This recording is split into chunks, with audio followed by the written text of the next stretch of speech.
It's already over. When I walk through the door, I'm here to change the game and leave them wanting more. There's no denying, I'll give you what you came for. Fire in the sky, lighting up the night. Smoke in your eyes, everybody rise. My rival is never silent. There is no hope for you, 'cause I'm not backing down. There's nothing you can do. When I walk into town, all the stories are true. You're just another chapter now.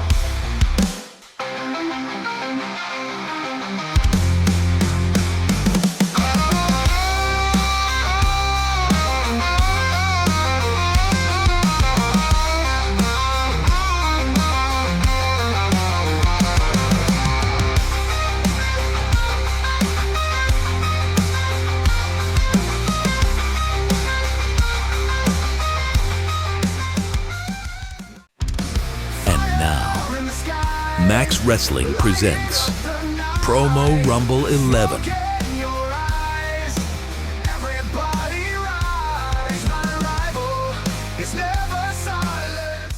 Welcome to the first Max event of 2026, Promo Rumble 11. I am your captain alongside El Jefe, Moses Marquez, and we are joined by the man called Beer. Turn it to 11, phone in sick, tell the missus you're in the pub, and strap yourselves in for the next couple of hours. Hey boy, your day is spent. We are just a few days away from the Riyadh Rumble as we predict the prestigious event and recap last night on Dynamite. Here for all the unmissable action coming up for us tonight. Boy, oh howdy, I've been waiting for this one as they've been going hamburger on Facebook. The Demoness takes on her Blackheart brethren, the international champion himself, Robert Davis, in a third showdown of the shadows where all the demons are out to play. The captain puts his television championship on the line against his hand-picked opponent, Brew Capone.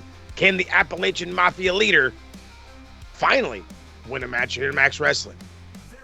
And on one of your Max GMs, I had an open challenge. It was accepted, and I managed to bypass Cypher to earn another shot at Ted P. Dinero and the Knowledge Championship. That goes down tonight. But our opening match is just a few moments away, and it is for the Max Wrestling World Championship as the Phoenix challenges the Demoness.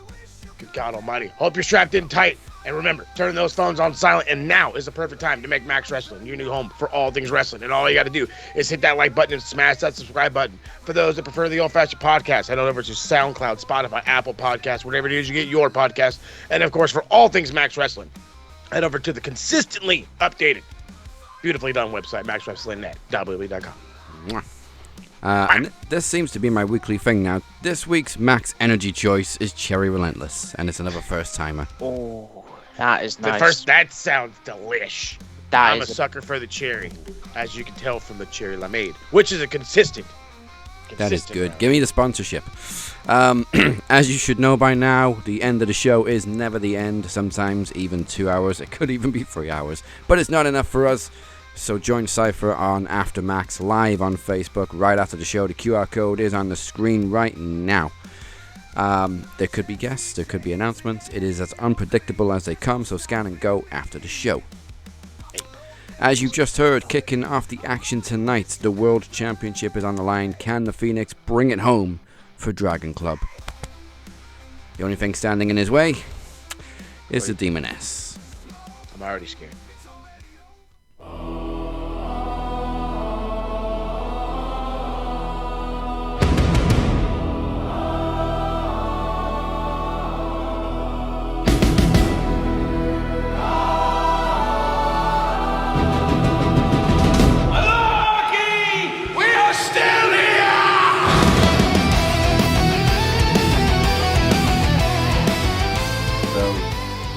After what happened at Promogeddon, we've decided to take out some insurance policy this time to make sure there's no demonessy stuff going on. So, as you can see, we're being guarded by a cat. Apparently they're guardians of the underworld, so that makes sense. But we've also got extra security, so this is just one-on-one Phoenix versus Demoness.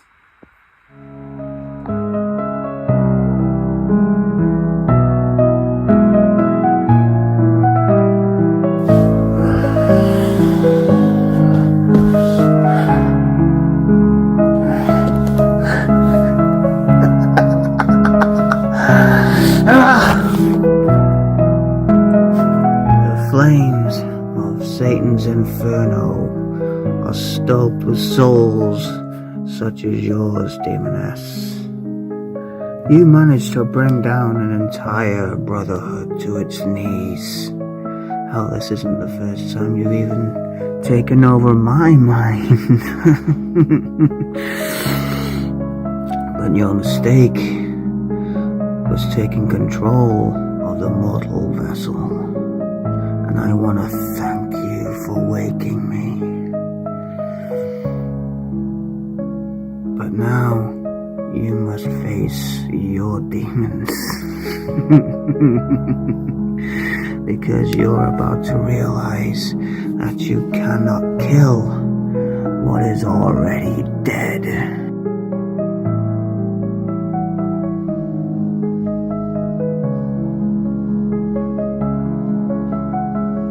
Hello, my sweet Phoenix. Are we ready? I am going to make sure that you do not see the light of day again. I am going to tear you from inside out. By the end of this, my sweet,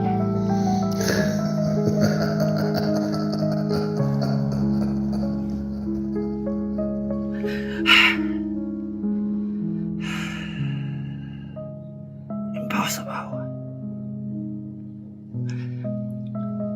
My sweet Phoenix, I've decided on your fate, and it's gonna be a painful one, and not even your little minions or your brothers can save you now.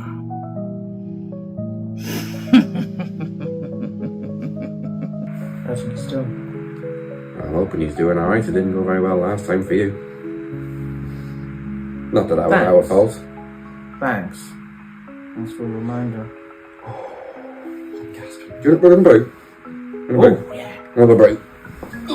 Coffee. It's the cross.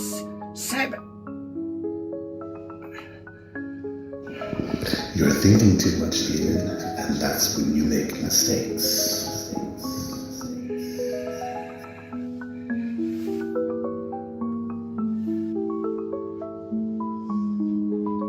Well, Phoenix, the time has come. You're still mad at us for showing you who you are inside. But the thing is, my sweet, it wouldn't be a fair fight now, would it?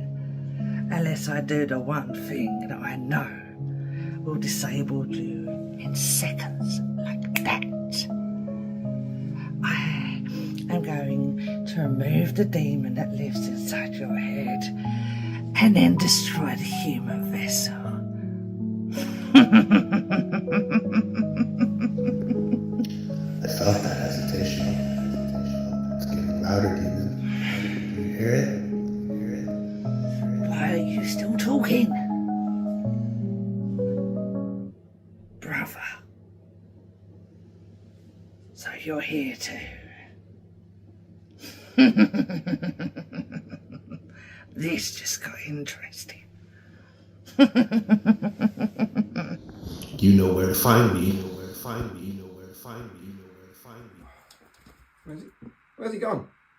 I thought you were supposed to be guarding him. I have to drink 2 cups of tea now. I, the Demoness, remove the demon that is inside of the Phoenix.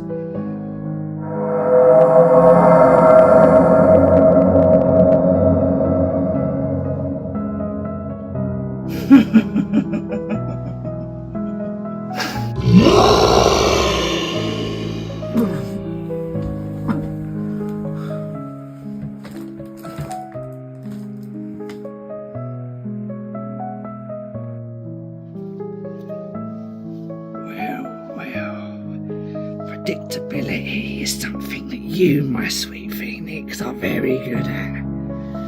I have been watching you for so long, and every one of you, yes, I possessed you and the captain, so the beer lost.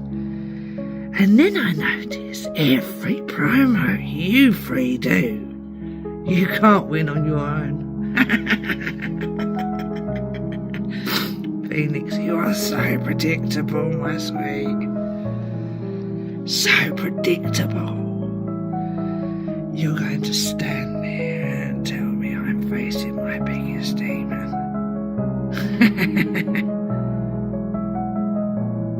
Well, you're here too.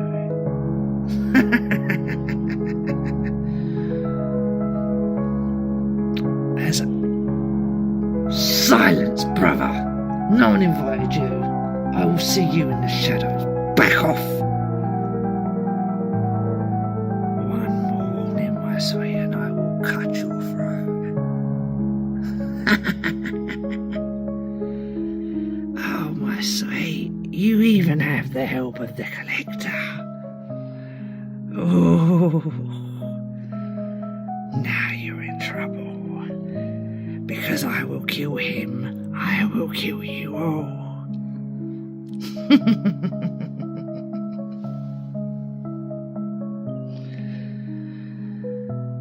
I'll see you in the shadows, collector.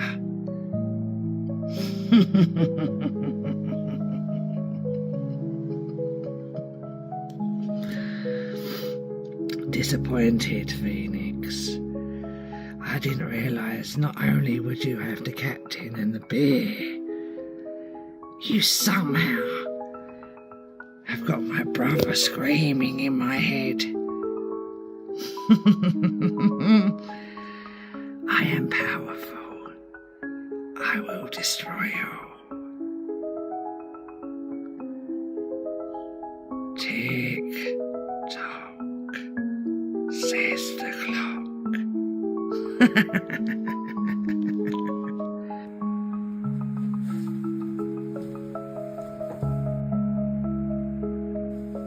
This is what happens when you mess around with me being world champion. I said I'd wait, but when opportunity rises, you take it.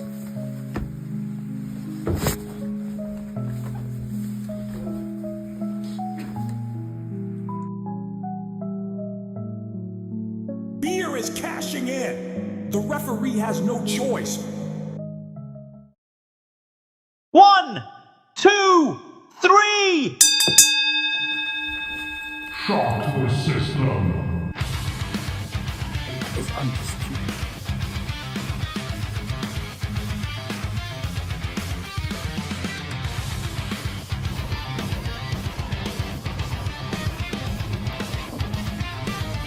Be it 2 times. Never mess with me again.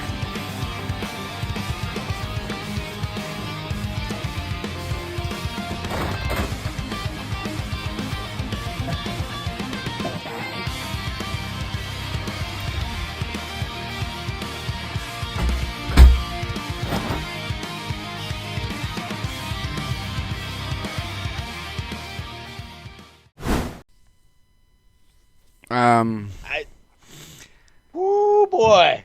Before he comes knocking at my door from the other room, Phoenix, I knew nothing about that.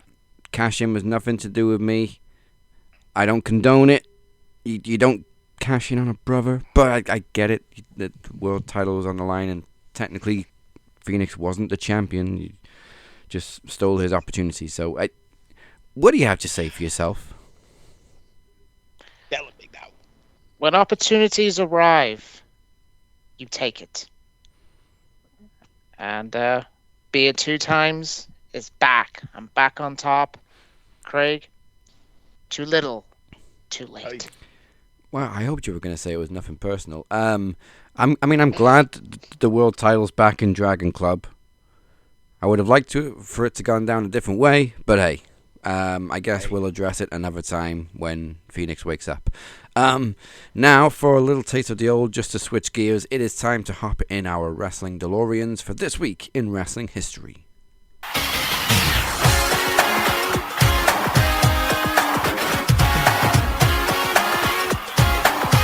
There is a lot of history this week, and a lot of Rumble history, in fact. Oh, yeah.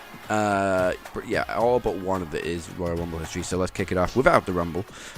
January 26, 1998, one of the most infamous moments in the history of DX, as Iron Mike Tyson made his allegiance clear in the feud between Shawn Michaels and Stone Cold when he aligned himself with DX. But of course it was all a ruse because he turned on DX in the match itself at WrestleMania. Bring us back to the childhood. The whole Mike Tyson saga was confusing as fuck. Like a son of a bitch, but hey, we were all watching.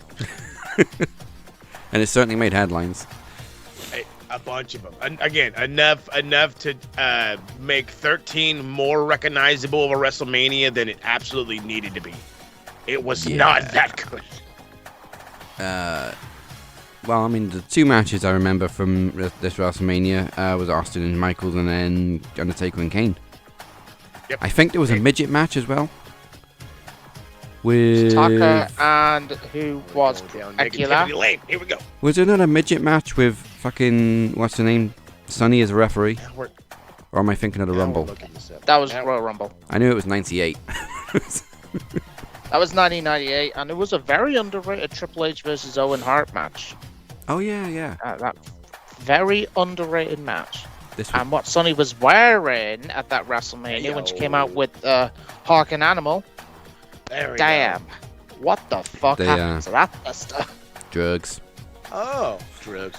Okay, apparently I need to go back and pay attention because, well, yeah, let's see. We got, so it was the Nation of Domination Rock against Ken Shamrock. That one ended in a DQ. I remember that one. What I did not remember was Cactus Jackson Chainsaw Charlie against the New Age Outlaws in a dumpster match. Yes. This was before Terry Funk showed up. I don't even remember this. The classic Jim Ross call. There's people in there. There's people in there. Oh god, that's right. LOD 2000 when they had that remake. Like you should have just left them alone. Like they did. I remember when everything had to be 2000 because it was going to be the year 2000. I hated it. God, I hated it. I hate that they kept changing the name between Legion of Doom and Road Warriors. Yes. Yes. Thank you. All right, moving on to Royal Rumble history now from the get-go. January 26, 2003, Brock Lesnar eliminates The Undertaker to win the Royal Rumble match, punching his ticket to WrestleMania 19's instant classic main event against Kurt Angle for the WWE Championship, where Brock nearly broke his neck. Yep. I mean, both of them came out of this match banged up as fuck. And I'm pretty sure they both got concussed. But it was a hell of a match. And also a little bit of a caveat. The first time ever that both wrestlers in the WrestleMania main event used their real names.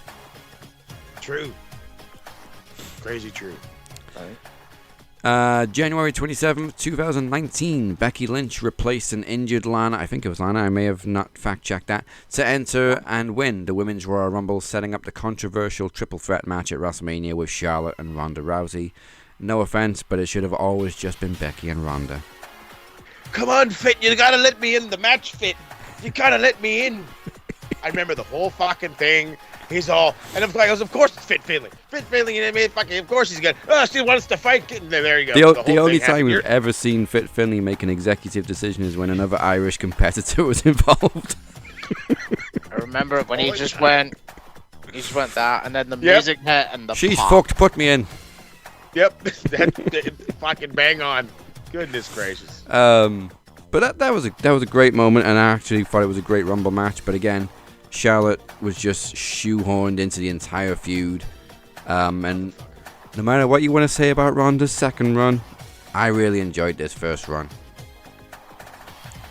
Oh yeah, the first run had all the pop, had all the momentum. Yeah, it was better. And then it's just a shame about the finish of the match, but that's another story. We'll probably get to that around WrestleMania week for the history. But moving on to January 28th, 1996, Shawn Michaels makes history, winning the Royal Rumble from the number one spot, eliminating his former sidekick, Diesel. Yeah, that's a good one. Long ass Rumble. Diesel sucks. January 28th, 2018, speaking of Ronda Rousey stops the world as she makes her WWE debut at the end of the first ever Women's Royal Rumble, confronting the winner Asuka and both women's champions Charlotte and Alexa Bliss. I'm not gonna lie, I marked the fuck out. Oh yeah. Likewise. The internet had known for weeks that she was coming. And just win and just win and just win. And then even if you're part of the cult leader-ish Dave Meltzer days back then, raising my hand for obvious reasons, you knew. You were just like, yeah, she's coming. And it's same thing. I popped. I was ready for it. Yeah, it was a good job. Well, super well received. Set the world on fire. The run did not match the introduction. Yeah, there was a few speed bumps, but I think she was in the perfect feud with Becky Lynch, and like I just said again, yeah, it's just a shame Charlotte got involved. Yeah, the moment was huge, and I love that they tried to gaslight us. Ronda especially personally tried to gaslight us by saying, "No, I'm filming a movie that weekend." We know what movie you're filming. Didn't she say she was in like Bolivia or something? I think it was either like Bolivia or Cambodia. And I was like, what the hell? Somewhere with a jungle. Country. Yep, jungle. January 29th, 2006, Rey Mysterio becomes the first person to win the Royal Rumble from the number 2 spot, which at the time was the longest time spent in a Rumble match, and he dedicated the victory to the legend Eddie Guerrero, who passed away 2 months prior. Perfect timing. Ray went on to face Kurt Angle and Randy Orton at WrestleMania, where he won his first World Championship. Hooray! That one didn't last long. No, and I think that was the first time they just called it the World Championship rather than World Heavyweight, because of course Rey Mysterio's not a heavyweight. He's not a heavyweight. Rather's a cruiserweight. The World Cruiserweight Champion. Yeah. There we go. That's Oof. All right. Last 2 bits. January 30th, 1999, one of the most controversial Rumble wins. Mr. McMahon himself won the Rumble as he eliminated Stone Cold Steve Austin, fulfilling his mission to stop Austin from main eventing WrestleMania 15. The plan backfired when he gave up his Rumble prize of going to WrestleMania, which Shawn Michaels then put up on the line in a cage match between Austin and McMahon. Yeah, they basically, I think they both entered at the start of the Rumble match. And then Vince slid out and went on to commentary. Austin was fighting with the corporation to backstage and everything. Then Austin came back into the ring, thought he won, and then Vince slid back in from commentary and dumped him over the top rope. I'm so pissed. I said it like 5 times under my breath, but it was true. It was like the kid in me was like, so stupid. In a way, with that Royal Rumble, it would have been too predictable for Austin to win it. So I think it was like a bit of a curveball for you-know-who to win it. But all worked out in the end. We had a decent main event. And we had the cage match where Austin just beat the hell out of him. I love that cage match. The craziest bit is like now I'm starting to see his pattern. Like if I got a story I can drag the fuck out, I'm going to do it. Because he was doing it back in 99. And he was doing it all the way up until they fucking told his ass to beat it. So it's like, I get it now. Now I get it. You're just, if there's milk in that cow, I'm milking it. You know what I'm saying? Yeah, and of course it all had the big payoff at WrestleMania 15 anyway. So, final piece of history and what is now controversial. On January 31st, 2004, Chris Benoit won the Royal Rumble, the second person to do it from the number 1 spot. He went on to win the World Championship at WrestleMania 20, defeating Triple H and Shawn Michaels. Yeah. And there's not much we can say about it. It was a great match, great moment at WrestleMania, but of course, it is somewhat frowned upon. Got an asterisk. Yes. Got an asterisk. Okay, it's love him or hate him, whatever. The moment's there. We know the moment that followed at WrestleMania with the with Eddie Guerrero. You know what I mean? Like, so it's like, it again. Love it, hate it. It's history. We bring it to you. And that's the beautiful thing. So now, from this week in history to the here and the now, we are jumping onto this week's concerns of the Royal Rumble, or I guess this week's, or the Riyadh Rumble. It's going to be so weird to like be watching it in the day. Yeah. Sun's going to be at. For us, it would be like normal event time, 7 p.m. Like if it was on in the UK, that'd be what time we were watching it. But yeah, what is like literally early afternoon o'clock for you? 11 a.m. for us over here on the West Coast. Lunch with WrestleMania. Love it. Well, that's in next year. Lunch with the Rumble, Next year. Hey, well, all right. We're going to get them both, fam. So the beauty of the Rumble is we only have 4 matches to predict. Hooray! The caveat that comes with it is that we don't know everybody that's involved in the Rumbles. I know. And also, this being in Riyadh, the Women's Rumble is going to look like a Power Rangers reunion. God love them. I feel for them. I'm praying for you, girls. I hope it's not too fucking hot for you. I tried so hard to keep my composure. Let's kick it off then with the Women's Royal Rumble. Beer mentioned it just before the show, and I did see a little rumor that maybe we're going to get Soraya's return, much anticipated return in the Women's Rumble. Good. But other than that means you can win it. There's 17 officially announced in both Rumbles actually, so there's still like almost half the match as a surprise. Good, like it. We got Maxine and Becky are both in there. Rio are both in there. Roxanne and Liv are both in there. Raquel's in there. Bayley's in there. Lyra, Asuka, and then for SmackDown we got Chelsea Green, Jordan Grace, Charlotte Flair, Alexa Bliss, Nia Jax, Lash Legend, and Julia. Beer was talking about a couple of NXT girls sliding in there before the show. Yep, there were rumors about Sol Ruka. She was not featured on NXT on Tuesday. There are whispers of Jacy Jayne, who is the NXT Women's Champion, and I believe I think possibly maybe Lola Vice, who's been tapped by Mr. Priest. So don't rule out the prospect of maybe a Miss Blake Monroe just yet. I believe those are the 3 that will be in the Women's Rumble from NXT. Fuck it. Send it, fam. You gotta put Blake Monroe in there. I would. Send it. That's there down with Tiffany. Do we think there's going to be anybody from TNA this year? Because obviously they've had the close relationship now, but TNA is kind of trying to branch out back on their own with AMC. As far as I know, they have no contract. There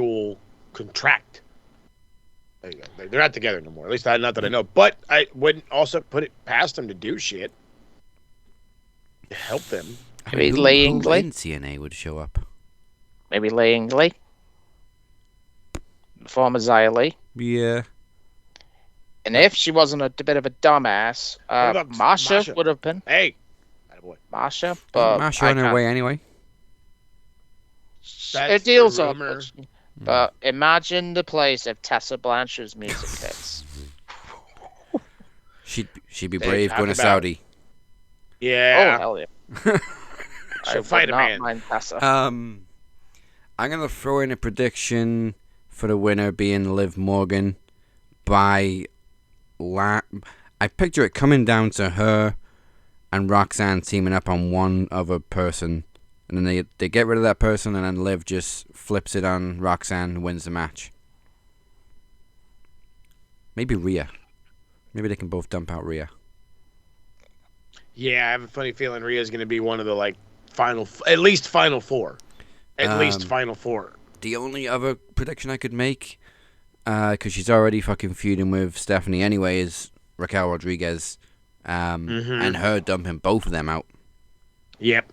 That was actually, you know what? She might be a stronger pick. I'm about to say you were literally highlighting my pick was Raquel Rodriguez, because I'm just like, look at the tear that she's on. You could tell that they're not trying to continue to force feed Rhea Ripley.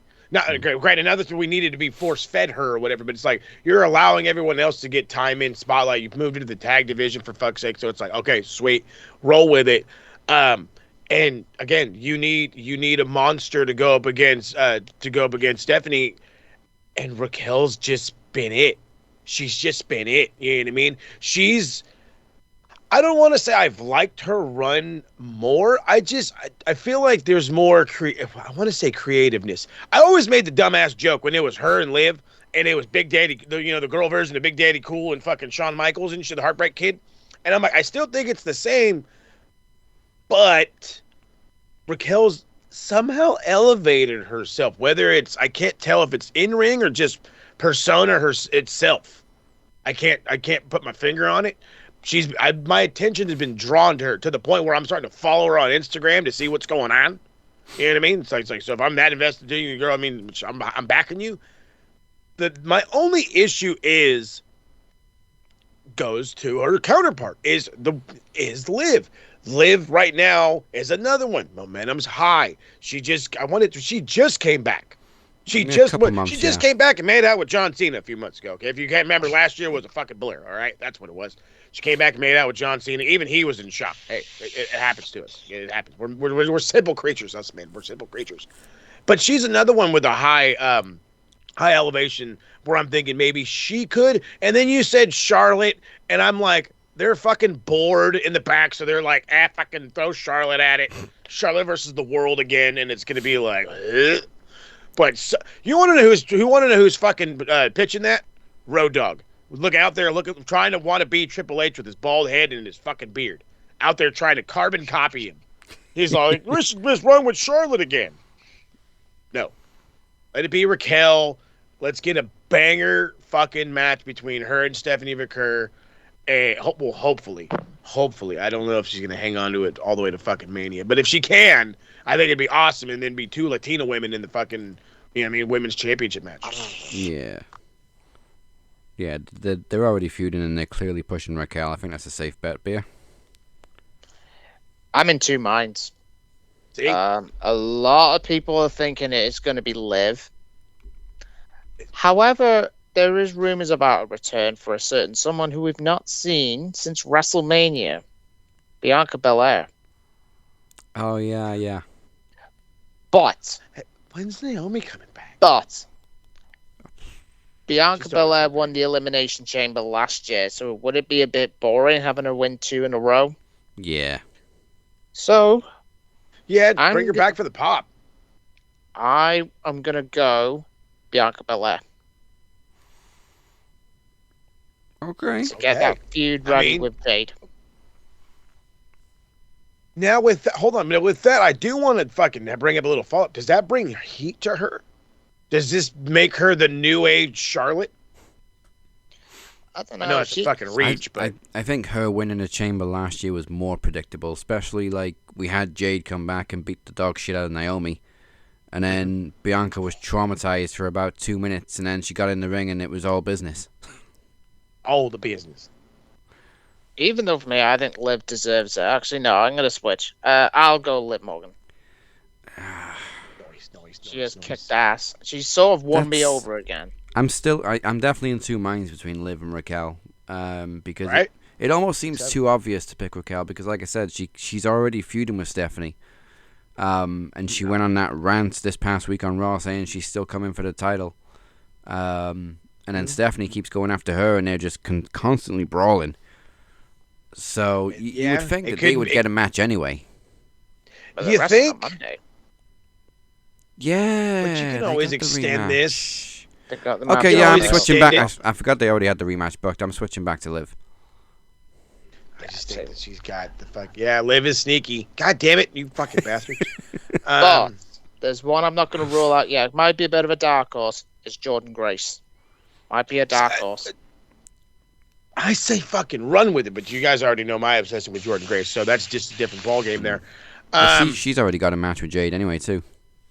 Oh, shit. Well, there you go. Pushing the skies. No, I'm going to stick with Raquel. They're already building it. Does WWE like to fucking just drag shit out? If Vince did, fucking Paul will, too.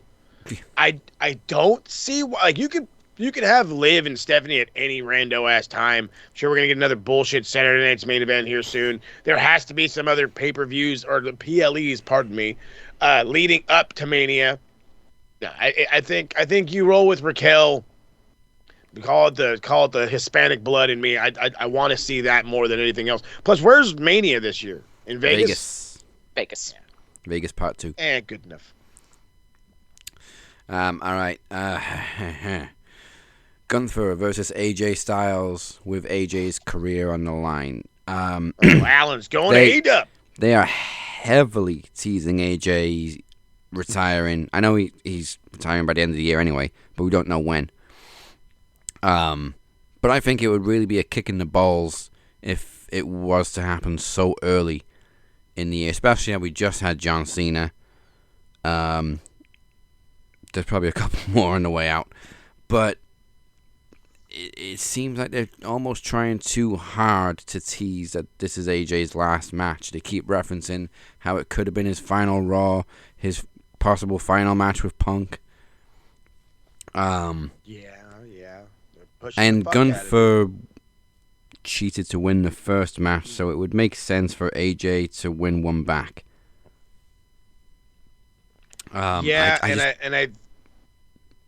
don't think he's going to retire so early in the year. No. I think if it's going to happen early, it'll be after Mania. I've been having that feeling too. I don't think he's going to get through the whole year. Or maybe at Mania, like they did with Flair. For months, they were teasing if Flair loses this match, he's done. And they did that for months. And then he finally lost the match to Shawn Michaels at Mania. So that would make more sense, and it would be a lot more poetic. I mean, it's also poetic that this match happens to take place on the exact 10th anniversary of AJ's WWE debut. That's kind of why I'm half leaning this way too. I don't. Now the thing is I don't know if they're gonna fucking turn around and just like, oh hey, well you're done, dude. You're off TV. We're gonna terminate your contract and you can fucking follow Tommaso Ciampa to AEW or whatever. If they had a working contract with TNA, I'd say 100% he's done today or he's done at the Rumble and he's on fucking TNA on Tuesday. You know what I mean? But they don't really have that relationship anymore. I'm going to go with AJ. I want to say Shinsuke or somebody. I want to say Shinsuke is going to help. I don't know why him and Shinsuke, like being best friends after having a random or having that impromptu match from Saturday Night's Main Event, makes me think that they're just going to be like the best of friends again. Oh, I save you from Gunther. Like, no, I don't see that happening. He's going to hit him with a surfboard. But I do see him maybe getting involved. Maybe that's how AJ can overcome Gunther. Maybe it's a flash pin or something. I could absolutely see this thing being dragged out, 100%. I can even see it being dragged out and forgotten about and then remembered in April for Mania. I can literally see that happening too. If you get on a high about AJ doing this, that, and whatever, you're not going to give a shit about what could have been, should have been, would have been, and then boom. Here comes the big bad Austrian again. And you do the John Cena go to sleep smile. And then if you want to be that guy, you can spend, 6 months in AEW doing fuck all. Look at what AJ. Also, honorable mention, that match with Shinsuke was awesome. Oh, yeah. Excellent. Remnants of the Wrestle Kingdom days. Quality shit. It's what their Mania match should have been. Bingo. Facts. But yeah, that was perfect. Beer, which side of the fence are you on? Oh, this is tough. Now, it depends on where on the card. Because if they open with Gunther and AJ, and if Gunther wins, it's going to deflate the crowd. So the crowd's going to be like, oh. But if it's main event, I think it's going to be Gunther. Like I said, it depends where on the card. Main event's got to be a Rumble match. Has to be. Exactly. In terms of on Raw, they did tease a segment backstage with Javon Evans. Yeah. So I thought that gave a glimmer. But I'm with you, Mo. I'm going to go AJ. Might be a DQ finish or a fuck finish, but I'll go AJ. Mm-hmm. They're going to push it. They're going to figure a way to push it. In terms of the main events, the WWE title match, if this is the main event, then it's going to go against my prediction. But if the men's Rumble is the main event, then I'm good with this. Drew McIntyre versus Sami Zayn. I called that Sami was going to win the shot for this match. He did it in Canada. Perfect. And then he gets a shot in Saudi. Perfect. However, I don't see Sami winning the title from Drew just yet. But I do see Drew winning and then Sami entering the Rumble and winning. That's two predictions in one for me. Sami's winning the Rumble. Hey. No, but it's a good prediction because it's there. The fucking internet is already starting to go bananas. Oh my God, another Sami Zayn push. Why do we keep pushing Sami Zayn? Why are we pushing Sami Zayn? Why not push Sami Zayn?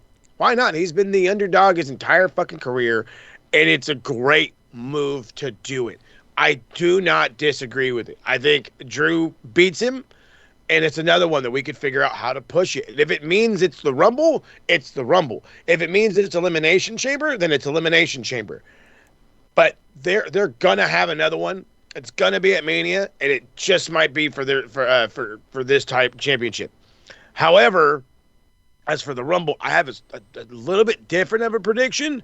But again, if we're building a Daniel Bryan-like story, you want to get the world behind somebody, you go the Sami Zayn route. You have him get absolutely fucking brutalized by Drew McIntyre, just obliterated. Then you have him fucking taping himself back together with fucking duct tape and fucking, I don't know, just wrap. And as he stumbles his way down to the fucking ring where nobody else is paying attention to the other wrestlers, by the way. And he somehow miraculously fucking pulls out the craziness, whether he's like 25. He'll probably be like 25 or 26 if it happened like that. There's no way he's going to be like 18 and let that happen. No. Be one of the dudes that comes in late 20s, you get in there just long enough, and you win it. That's cool with me. And it'll again, it's something we can fucking build on, and you can build on it each and every goddamn week. Every time he sees Drew, I got a date with Destiny no matter what happens. Fuck off. My Destiny goes a different way, though. But this is the perfect way to rebuild. Again, if that's the idea, was to rebuild the Daniel Bryan story, this is how you do it. Also, I want to mention Rey Mysterio because he did have an injury scare on Raw. But he is on the plane to Saudi. We've seen a picture of him and Penta and Dragon Lee, all like that. So he's there. So maybe he's got the all clear. It's not as serious as it looked. Or maybe there is an angle where somebody takes his spot, which would open it up for Sami Zayn. Hell, Ray's a legend. Have Gunther choke him out on the way to the ring. Right, yeah. You can spin it 100,000 ways. Yeah, if Ray's too injured to compete, you're already getting that open spot. You're already setting up the Sami Zayn influx. But then again, out of all the dudes in the men's Rumble, has he even been announced? Ray, where is he? I think so, but there's no place for Finn Balor. Okay. No place for Balor. You want to know where Finn Balor is? He's on punishment for telling fucking Cody Rhodes he smokes weed when he works out. Nothing wrong with that. I was surprised Balor jumped Punk so that they're going to have another match. That did annoy me. About the fuck finish. It's annoying. I'm not gonna disagree and say that I'm not annoyed, but I'm also rather intrigued. I'll take it again. I'll take another Punk and Balor. Oh, wait a minute before we get into the Rumble match. So what's everybody's final predictions for title match? Drew. Yeah, I'll go Drew. It's way too soon to say about Sammy. It would be a great moment being in Saudi Arabia, but I think it would be an even bigger moment to just have it at WrestleMania. Facts.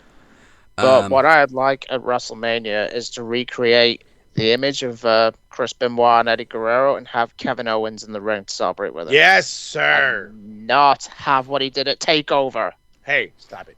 Can Kevin? We're not having TakeOver 2. Can Kevin come out with the... I don't need Samoa Joe popping up again. I hope Kevin comes out with a winged eagle again. Please, just as a prop. Just as a prop. It looks so good on him. But it just looks so good in general. That's the fucking thing, is we've over-glorified how these championships look, and then you bring back just fucking simplicity, and it's like, oh, thank you. Yeah, it looked great on Cody, too. Fucking A, it did. So for the men's, obviously, Roman had the big announcement that he's getting yet another return at the Rumble. Jacob Fatu announced on Saturday Night's Main Event that he's going to be in it. Brock Lesnar called into the Pat McAfee show to announce his entry. Oh, him and Pat are good-ass friends. Brock does what the fuck he wants. Randy Orton announced his entry on Get Up on ESPN. Yep, on ESPN. This is why I hate so weird to be hearing about fucking football and trying to figure out what fucking coach my team's going to sign in. I'm Randy Orton. They're like, what the fuck are you doing? I'm going to be in the Royal Rumble. Well, yeah, it's your job. Yeah, no shit. Roy Keane vibe. What's his job? This is why I hate these declarations. I'm declaring for the Royal Rumble. Well, yeah, we kind of expected it, but at the same time, I don't want to know who's definitely in it. Keep the surprises. I guess I don't even want to say for the women. Like, don't declare.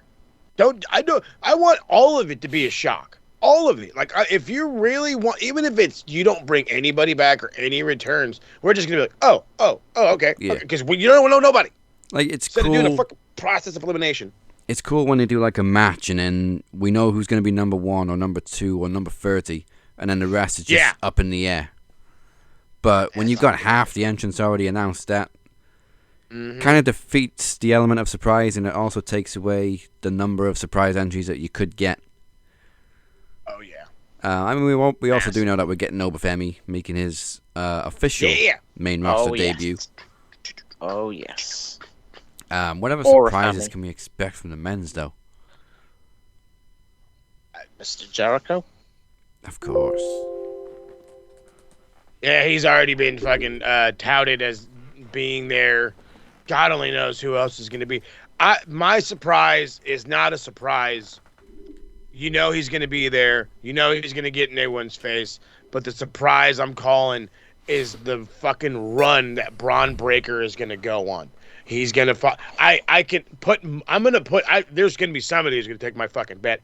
I put money he's going to eliminate either one or numerous of these gentlemen. Brock Lesnar, Obafemi, and who was the other fucking big fucker I was thinking? Oh, Randy Orton, and he's going to eliminate some of the bigger names, and it's going to look holy shit easy. He's going to shock the fucking world. We're going to have a moment where Brock's in there, and they're going, oh, who's this big motherfucker? Because here comes fucking Obafemi, and then they're going to slug it out, and that's going to be badass. And then here comes Randy, and they're going, oh, a fucking old guy with fucking veteran, whatever, but he's fucking massive too, because he's 300 pounds all of a sudden. And then here he comes, and then here comes fucking Braun Breaker with a 4.2 goddamn speed, fucking just like a damn Lamborghini. Sprints down there. Brock can't even say, who the fuck is this guy? Because by the time he says who, he's getting speared. And then he just goes on an absolute fucking tear. And you turn the fucking match upside down on its head. And you declare that this guy, whether he's fucking number 1, number 5, number 15, that he's the winner. It doesn't matter who the fuck else you bring in. It's everyone against Braun. And that's how it fucking should be. There's two stories to the Rumble you should have. There's the fan loving underdog story of the brothers coming together at the end, the cool reinvention of the WrestleMania moment of long life friends, or you pull the trigger on the most dominant athlete that's not named Brock Lesnar, and you just fucking go. You just go full bore with Braun Breaker. If his uncle could talk like he could and move as fast as he could, he'd still be wrestling. He would have been a numerous time WWE and fucking world champion. His dad, if he had a fucking quarter of the persona and half the look, he would have been fucking world champion. No, you have the perfect combination. He scares even the biggest, strongest men. You gotta fucking pull this trigger on Braun Breaker. You fucking have to. Or if you try to, the only way I think he should lose is his own momentum. Let it be so goddamn fast. Somebody goes, oh shit, and he goes over the top rope and goes, fuck. Just get him all mad. Just that's the only way he should lose. He should not be eliminated by anyone. He should be eliminated by his own fucking pure athleticism. No, he if he's eliminated. My number 2 pick, but I still like my theory that he's winning the Chamber in Chicago to get a shot at Punk. But I also missed the fact that Gunther is also declared for the Rumble. Oh. So his match with AJ's got to be on early. Has to be the opener. Should start the show. Which they're going to start with the Women's Rumble. It's going to be Women's Rumble, and then AJ Gunther. Then just how we got it set up right here. Yeah, it's going to be just like it. But obviously the fact that Gunther is in there and Brock's in there means we are likely to get that showdown to tease the possible SummerSlam match in Minneapolis. Mm-hmm. Minnesota, baby. Minnesota. Typically, this is where Roman sets up his WrestleMania feud, so we got to wonder who's going to dump him over the top rope. Randy. No, I'm just kidding. It's either gonna be Whoa. Oba. Oh, yeah, Cody. They're both in the Rumble, Roman and Cody. Oh, that's a good shout. I don't want that. I do want that, but I don't want that. No, I fucking want something fresh, god damn it. But we're not gonna get fresh because fucking WWE sucks. But if we could get fresh, put Roman and Oba together. Like you really want to put Oba Femi over at WrestleMania? Do it against Roman Reigns. And if not any of those, it's going to end up being the guy that I want to win the whole fucking thing, and it's going to be Braun Breaker. And if it is, it's going to be 100% a passing of the fucking torch. You're the big dog now. And if that's the case, fuck off. I hate it. I hate it. I hate it. I hate it. Let him just take it. Don't fucking pass torches. Let him just fucking take it. See, this is interesting with those two because like Roman calls himself the tribal chief, but he doesn't come across to me as like a tribal chief. He comes across more like a mafia boss. He's just Big laid time. back and cool. Whereas Obafemi's got that presence, the walk, the way he speaks. He feels like a tribal chief. He does. He really does. And we're not being stereotypical. We like look at him. No, it just fits the persona. Fucking A, he does. Whereas again, as Roman just comes across as like the cool head of a fucking. He's the fucking cool guy. Yeah, that's what he is. The fucking cool guy. There's nothing wrong with being the cool guy. Let me get that out there. He just happens to be Samoan. Yeah, he just happens to come from a fucking long history of fucking badass Samoans. Like that's all. Whatever. But Oba Femi fits the. If we were back in the gimmick days, you would be Chief Oba Femi. You know what I mean? Yeah. Oh, let's talk about some days. God, don't kill me, Oba. I'm sorry. Thank God you didn't fucking start wrestling in the 90s. Yeah, you mentioned Jericho, probably the biggest rumor going around that Jericho is finally returning, and so I want to reaffirm my prediction that the classic Rumble countdown clock is going to just suddenly change into that classic Jericho clock. But I do read that WWE have filed to trademark Judas. Yep. Today's God, I'm so glad you brought this up. So I mentioned the whole getting lost on Jim Johnson thing. I think we were off the air at this point, but if you go on to WWE's Pandora and you just fucking whatever, you let it play within WWE's fucking Pandora is Judas. You'll find it hidden somewhere in there.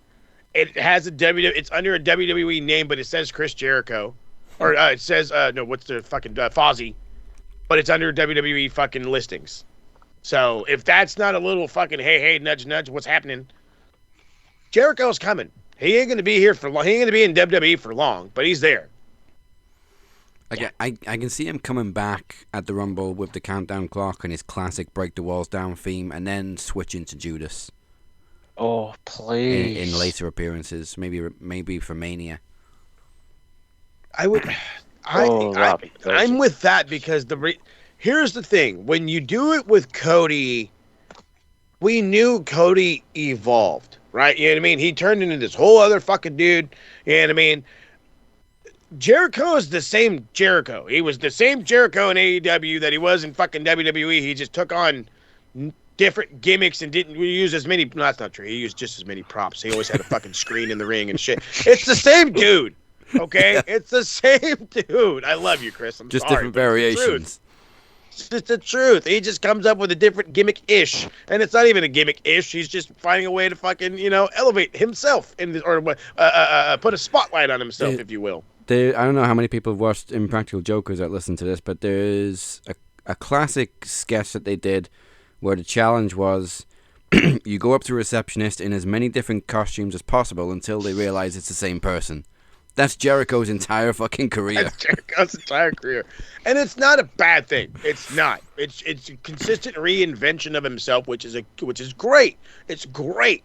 But again, he's reinvented himself 10, 12 times in WWE before he reinvented himself 6 or 7 times in fucking AEW, and now he's going to be back. So do you really think I need a fucking... I don't want to hear Judas. I don't give a shit about Judas. Break the walls down. Let it be a fucking thing. If within a month of his debut he wants to be the bad guy, then make it the Judas song. I don't give a fuck then. No. But not having Jericho be Jericho the way we know Jericho, you don't need to do the AEW thing with everybody. No. Okay, Jade, sure. Fucking, you know what I mean? Cody, fine. And in WWE, you identify Jericho with that silhouette pose, the break the walls down, the pyro, and again the countdown clock. Yeah. Don't be stupid, H. Don't be stupid. All right, so final predictions for the Rumble. I'm sticking with Sammy. Braun Breaker is a very close second. Braun. It's. I have not seen a kid like this since Goldberg, and he can talk. So that fucking just, you know what I mean, leaps and bounds ahead of Goldberg. And he hasn't ended anyone's career yet. Not yet. Yeah. But fucking tell him to chill out with the spirit and maybe. He ended I Show Speed's career before it even started as a wrestler, but... That's different, boy. Fuck it. He fucking murdered that poor young fella. I love Triple H backstage. Somebody check out me. Speed. Is he dead? He's fucking all the way dead. There's one thing we've not mentioned yet. Oh? About Breaker obviously being obviously being a dominant monster as well as Open Family. What about Hobbs? What if Hobbs Hobbs. Oh, fuck. No, he's got to be NXT. Yeah. I love Hobbs to death, and I think he's got that presence that Papa H would like. I don't want to say thrive off of, but he definitely would know how to use. But he's so fucking raw, and it's AEW's fault. Yeah. They did nothing with him. Like, even if Wardlow shows up for WWE at some point, same thing. He's got to be NXT. Rebuild these fucking cats into something usable. They tried. They did the old-fashioned, hey, you're big and strong. Go out there and see what you can do. And they failed. They failed, but they also didn't fucking help them with the way they booked these fucking guys. And then on top of that, injuries didn't help either. But that's now hopefully beside the point because WWE's got great medical, as we've seen from dudes getting fucking mad injured and still coming back. I think Hobbs goes NXT. I don't want to say he replaces Obafemi, but he does become the big dog in NXT. And then fucking maybe that's when Wardlow shows up. Maybe Wardlow decides fuck AEW and he heads to NXT too. And then you got Hobbs and Wardlow. Damn. The H&H Express. Wait, with H and W and H. I'll let you make your prediction before I do a ballsy prediction. Ballsy. Ooh, right. Because the build is about Roman as well, I'm gotta go with Breaker. It makes more sense because this dude is a fucking badass. But I think the big surprise, shocking return, obviously, we got LA Knight should be back. Yeah. Because there is whispers of LA Knight. Yeah. But I ain't ruling out Seth Rollins yet. See, that was the guy's my got ballsy magic prediction. knees. That was my ballsy prediction, is Seth coming back. He's already gone out there on media and disputed it, which we expect anyway, because you're going to deny it. But it wouldn't be completely impossible for him to be cleared in time. And of course, he's a madman. Whether he's a face or a heel, he still has unfinished business with Punk, and it would make sense for him to win, go on to Mania, face Punk, finally get that Mania match for the world title. I just feel like it kind of interferes with the plans that they've already got in motion if Seth comes back now. Yeah, it'll definitely throw a wrench into it. But if that's the wrench you want to throw, then I get it. You know what I mean? Again, you putting Seth in eliminates all of our predictions. It eliminates the Braun Breaker run. It eliminates the underdog story of Sami Zayn, and it goes right to redemption for Seth Rollins. I don't hate it.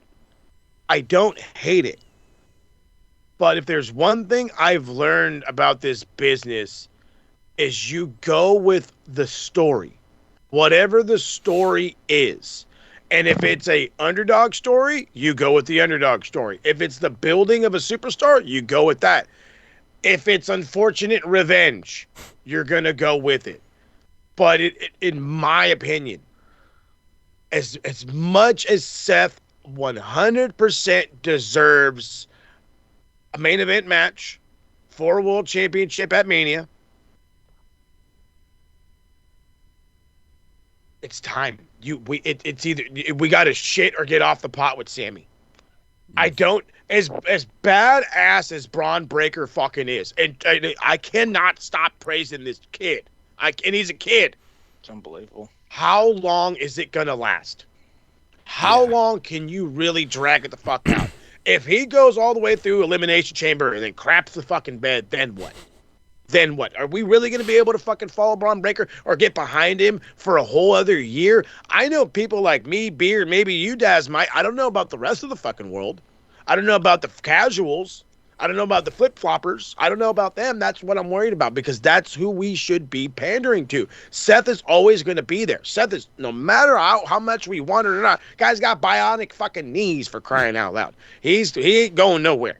All right? He ain't going nowhere. I love the return. Make it a thing. Turn it into a fucking feud. Maybe they have a title match at Elimination Chamber. Maybe make that title match there. You know what I mean? Again, does Seth deserve it? Yeah. But these are two fucking stories that are going to set you up for the future. You are either going to get a crap ton of people behind Braun Breaker, and that moves you completely forward, or finally, we get the brotherly love, if you will, with Sami Zayn, the ultimate underdog, winning it all. It's like when Rey Mysterio won it. It's like when Chris Benoit won it. Oh my God, I can't believe he fucking did it. So again, I love you, Seth. I do. The Bears suck, but you can wait, my man. You can wait. These stories are way too more important. You asked the question. Yeah, I'd probably wait for Braun. I mean, I've been waiting 12 years for Sami Zayn to get a world title since his NXT win. I don't know about the people, though, dude. That's what I'm worried about. I'm worried about the people. They are fickle as fuck, and they almost ruined the Daniel Bryan story. Mm-hmm. And that's why I'm so... just weren't patient enough to wait a few months. Nope. I came up with a bit of an idea about Jericho. I think what they should do is do the Jericho countdown before, obviously, the music hits. Dominic Mysterio's music hits, or Vikingo's music hits. Someone who is hated, and obviously we know Vikingo is hated in AAA. Have the Vikingos come out to it and draw some huge heat, and then Jericho. The thing is, I don't think anybody would get that fucking joke. That's the problem. I think if like he would do it in like AAA, they'd be like, "Oh, Chris Jericho, oh shit, motherfucker." And that's Vikingo. Yeah, I can totally understand that and just get like the ultimate fucking heat. If Vikingo shows up, just show up, fam. Dead ass. I don't need you to do anything but fucking show up. But no, I think that'd be something hilarious. You could totally do that, like for Dom. I think doing that with Dom would just be like, "Oh, it's Chris, you son of a bitch," and it's just you hate Dom even more. You know what? I mean? He's got the hot girl. He's already a douchebag. Now he's even a bigger douchebag. Not even the music. Just countdown clock. The normal Rumble buzzer goes off. Blackout. And then you just see Dominic doing that Jericho pose. And you think, oh, shit, it's Jericho. Oh, wait a minute. And then his theme plays. Like, you fucker. That would be You know what? Now I need that. Dom, if you're watching. Come on, Dom. Watching, brother, send a check this way. Real quick one. As it's in Saudi Arabia, do we get the obligatory Mansoor appearance? Wait, no, he's in AEW. Is he in AEW? Yeah, he's in AEW. Yeah, he's AEW. Come on, now. He's with they're just I don't know what the fuck they are. Yeah. They're like the fashion. No, not the fashion. The police. stupid model thing. The exact same shit. gimmick they were doing on SmackDown. Literal exact same. But with John Morrison and Taya Valkyrie. Oh. And looking forward, John fuck Morrison. Is John Morrison and Taya Valkyrie still there? Hey, Jesus, man. John Morrison. I haven't seen fucking Johnny Nitro. My man, I haven't seen that motherfucker in like 8 months. I thought he was dead. John Morrison is cashing in the JTG money from AEW. He's just sitting at home doing fuck all. Just practicing his parkour. That's all. John Morrison, I thought, was a future WWE champion. He had an Elimination Chamber match, and he was unreal. I think he got punished. Ran with Johnny Nitro. That dude got punished for what he did with Trish Stratus. John Morrison is a fucking phenomenon. I love him back, but he's been fired 3 times, so I can't see. Entire Valkyrie is now too loyal to AEW, so he had a lot of potential at one point. I think he kind of peaked in TNA, and then he hasn't really shown much in AEW. I still think what Austin Aries did to him was a prick move. Yeah, the other Austin. Fuck Austin Aries. Lifelong prick. Big asshole. Oy vey. Anyways, all right, so we go from the negative to the positive. Now a little bit of an in-depth look at Tuesday night. It may not be the black and gold, but beer's here for the NXT round.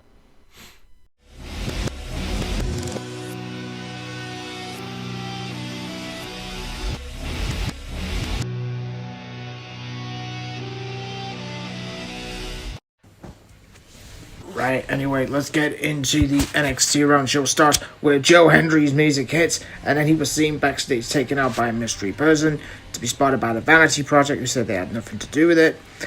Ava calls an audible. Ricky Saints is seen on commentary with Vic Joseph and Booker T. Vic says that the opening match will now be for the tag team title, seeing Dark State defend against OTM. Ricky left the commentary booth as he said he ain't here for tag team wrestling. Decent match. Dark State retained after interference from the Vanity Project. These are all the tag teams from NXT, including Chase U. It includes Hank and Tank. It includes the remainder of the teams, and then Culling remain on top after laying out all of Dark State, including Cyrus Griffin and Saquon Sugars. Blake Monroe is backstage, and Nikita Lyons says she has a bit of a history with Jada Parker, so she'll fight on her behalf, but not as a friend, but as a sage. Speaking of Jada, we do have the match between her and Nikita Lyons. Parker picks up the dub with a hip night to have Blake saying she'll see Jada very soon. I think Blake is going to be in the Royal Rumble because she was literally in a hotel room but completely covered, so that might be, even though we don't like her completely covered, but that's another point. Next up, Elo LaFleur and Eli Knight are talking backstage to Tavian Heights after the match from last week. It's being interrupted by Stax, Lexis King, and Ariana Grace. King mocks the fact that Heights squanders every chance he has, so we don't know why he's helping 2 young rookies. That Big Tavian has got some business to attend. He does face Lexis King later on in the evening, but Ariana Grace looked hot. Good lord. Next up, we see the personal concierge with the Elegance brand talking about their upcoming knockout tag team title match against Zaruka, which is next week. Zarya tries to contact Saul, but to no avail. It looks like Saul, Miss Ruka, could be in Saudi Arabia this upcoming Saturday. Thea Hale approaches Zarya and speaks about championships. Thea says she's earned her title shots. Zarya says she hasn't had any. She makes a point. Thea and Zarya face each other later on in the evening, with Zarya throwing Sol Ruka's name off her locker. Your turn is coming, even though it should have been done about 2 months ago, Mr. Michaels. Next up, we have a qualifying match. Dion Lennox facing Miles Bourne. Decent match. Lennox picks up the win. Right call as well, as it builds up Miles Bourne and Ethan Page for the North American title. Page attacked by Bourne at the end of the match after provoking, saying he can't win anything. Tony D'Angelo arrives in Ava's office after Ricky Saints is speaking ahead about the ladder match next week. Tony finally speaks and asks Ava why did she bail him out. Ava said that he knows NXT better than anyone, as she believes that Ricky and Ethan are in for themselves. Tony said he'll confirm his intention next week. Ava said to not interfere in the ladder match. Tony D, it will happen. Then we had, it's been really weird, we had an NXT Origins segment with Finn Balor looking back on his times during the glorious days of Black and Gold. To let you know, Back to Black and Gold is coming very soon. As we then have Zarya going one-on-one with Sol Ruka. We have Izzy Dame on commentary, but got attacked by Tatum Paxley. Decent little back and forth match. Thea picks up the win with a roll-up over Zarya. As then we get the lovely arrival of Fatal Influence. Thea attempts to help out. She offers a handshake beforehand. Zara rejects and then lays out the hill then with an F5. We then get Jackson Drake entered into the ladder match as a part if Joe Hendry, even if Joe Hendry is able to compete. We all know where Joe Hendry's going to be on Saturday. Joe Hendry will also be in the ladder match. We've got a 7-man ladder match. Interesting. Final match of the night sees Andre Chase facing the debuting Keanu Carver. Chase got destroyed. Just destroyed for 5 minutes. Carver wins with a running power slam. After the match, Carver continues to destroy Chase and stomps on his head on the steel steps. Put the belt on Carver. Make him the next Obafemi.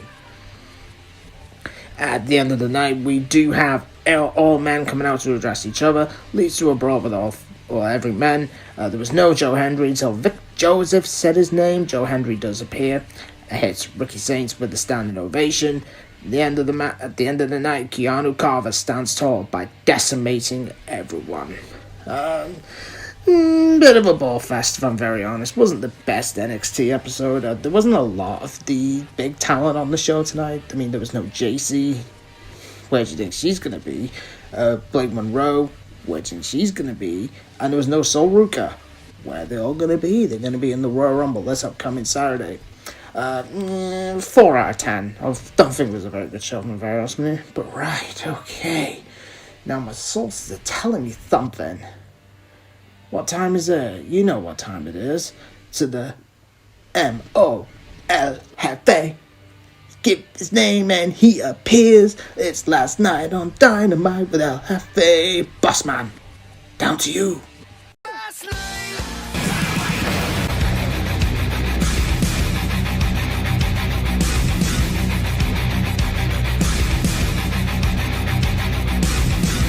All right, let's get to the best part. Last night on Dynamite, solid Dynamite.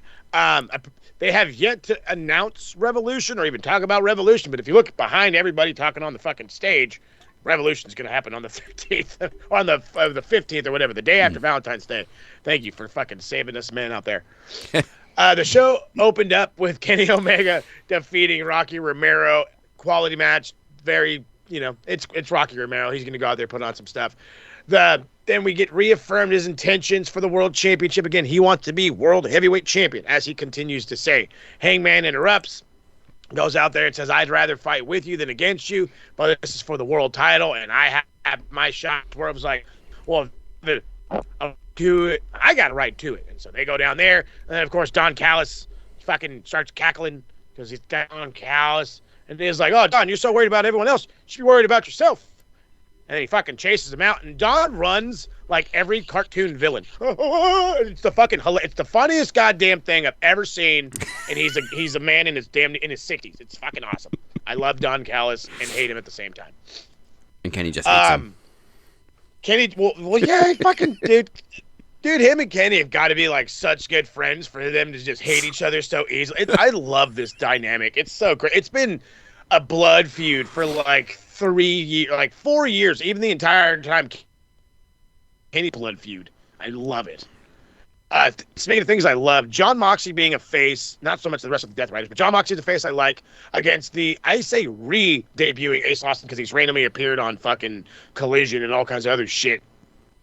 And he ends up beating Ace Austin. Good opener. Good match from Ace Austin. Something about him, like, I don't know if he's just not used to the big ring, if he's just not as fluid, most of these guys. It just didn't seem as fluid as I've seen him, and I've seen him live and a bunch on TNA. So, I'm just going to blame the big-ass ring. He's not as used to 20 or 20 by 20s, but it's all good. Mark Briscoe defeats El Colon. Good match. This fucking dude, I swear. Everyone had me believing El Colon was going to fucking become TNT champion. He had Mark Briscoe on the goddamn ropes and then some. Goddamn Taz every 4 seconds. Oh, there's a new champion. There goes a new champion. There goes a new champion. I'm like, you shut the hell up. And it almost happened, but then Mark Briscoe remembered, oh, wait, I'm supposed to win, and then he won. That's kind of how it ended, and I felt a little flat, and it's fine, but it was like you could have had a little bit more of a momentum build for this one. He talks about having a TNT Open challenge, and I'm like, I like it. And, he's like, except for, he's like, well, what asterisk? Nobody from the Don Callis family. I loved when he said that. I popped. Don's like, well, that's bullshit. Fucking, again, love Don. And then the lights go out. We get a weird video on the Tron. It's a beating heart that goes black. And they're like, who's the Blackhearts? Who's the Blackhearts? I was like, Robert Davis is about to fucking appear. That's you, goddammit. No. And then it's the Psycho Killer himself, Tommaso Ciampa. I want to say like fucking less than a month after being released from WWE. Yeah. He's in AEW. He's going right after Mark Briscoe in the TNT Championship. I don't see him winning it, but I do see him get momentum quick and fast. If not, he's going to go right to Ring of Honor, which would be a fucking waste. But then again, we are influxed with a lot of guys. So let's hope somebody has a fucking plan with him, because I mean that. You have to have a plan with Tommaso Ciampa. We can't just have him by the wayside. This guy could change a brand. Don't fuck him off. Backstage, the now good guy Okada apologizes to Kyle Fletcher for what went down at World's End. And then we get MJF in the ring, and out comes Brody King. They're having this whole fucking back and forth, and he's like, you haven't wrestled anybody worth a damn. Why should I give you a shot at my title? He's like, but he did offer him a job. That was the one part I did love. He's like, you're big, strong, you're intelligent, you can handle stuff. We got to do something about that smell, but I'll pay you handsomely. And he's like, no. Loved it. Brody King's the man. He's like, TK says that he's what a better opponent to go up against than you. So apparently not, he said the week from Wednesday. So in 2 weeks or whatever. Yeah. The week before the go home show of the pay-per-view, we're going to have all these fucking matches. And then it's weird. I don't like it, but whatever. We're going to be streamlined it. Brody King, MJF for the World Championship. I like it a bunch. And Brody King deserves a fucking shot, so let's fucking run with it. Oh, it's Grand Slams on February 14th. That's right, because they're going to be in Australia. G'day, mate. G'day, mate. Hey, bring me back that fucking coach, goddammit. You know what I'm saying? Valentine's Day down under instead of downstairs. Hey, how you doing? Hey-o. Hey. Attaboy. Video package from the Bucks. These guys are eating humble pie. He's like, when we were so fucking full of ourselves, nobody liked us. Yeah, no shit. He's like, so now we're going back to our roots. The tassels, super kick parties. I'm like, it's the same fucking word. All right, whatever. They're back. They're going to challenge any team next week in Vegas for a super kick party. Chris Statlander versus Thekla for the AEW Women's Championship. Oh, yes. Hoi Fei. First off, these women, gorgeous, the two of them. But the match itself, so Thekla has been on this fucking tear as of late, and to no exception does she go after fucking Chris Statlander in the same light. She is just ruthless and consistent with her attacking. There was little bits, it started out with Statlander just overpowering her, just being just big and strong, throwing her here, throwing her there. We come back from a break, and the technical ability, the speed, the fluidity that is Thekla, and the takeover happens. There was one awesome spot where Chris does get out of the fucking the tarantula from the ropes and just flings her into the turnbuckle, and I thought it was awesome. But then she goes on an absolute tear, and another one of these instances where this run looks so good at the end. I thought Thekla was going to win. I thought it was going to take maybe one of the Babes of Wrath, maybe Harley Cameron or something to come out to cause a distraction for Chris to end up picking up a win. But no, same thing, just like with the previous match. She remembers who the fuck she is, Mark Briscoe, just like Mark Briscoe. Grabs Thekla, beats the crap out of her, picks up the win, retains the championship. Celebrates with the Babes of Wrath afterwards. Megan Bay and Penelope Ford are eyes set on my girls, the Babes of Wrath, for their tag team championships. It's a feud that's been like eyeballed for a while. Dude, shit or get off the fucking pot. Seriously. Don Callis is back there. What did they go for? The Proto Sheeta? I was like, that's still the fucking stupidest name I've ever heard in my whole life. But he's talking about bringing home the gold to daddy. Because fucking Don Callis is a weirdo. He says Andrade already has his intention set on the world championship. He says Takeshita needs to take Fletcher's lead and forgive Okada so he can go after the fucking Continental Championship. Briscoe and Tommaso Ciampa are doing their whole fucking thing. He tells Fletcher, go involve yourself with TNT. If I look up the word TNT, I'm going to see a picture of you, Kyle Fletcher. So we're going to see how that goes. Takeshita's really pissed off because you forgave Okada. Oh, man, I made one Japanese guy and the other guy's happy. But it is what it is. Video package, Ricochet versus Jungle Perry is going to go down. They beat the living shit out of this dude. This is where Ricochet is awesome. They're all like, oh, I'm sorry, did you want to speak to Jack Perry? He's a little indisposed right now. And he's all like marching the fucking dudes. Okay, hey, do this to him. Yeah, I'm going to say some stupid shit. Hey, do this to him. Yeah, ha! I just loved it. He's the fucking perfect like front man for this shit. To have a bunch of goons behind him, it's awesome. It's working. Keep it going. FTR versus Mark Davis and Jake Doyle.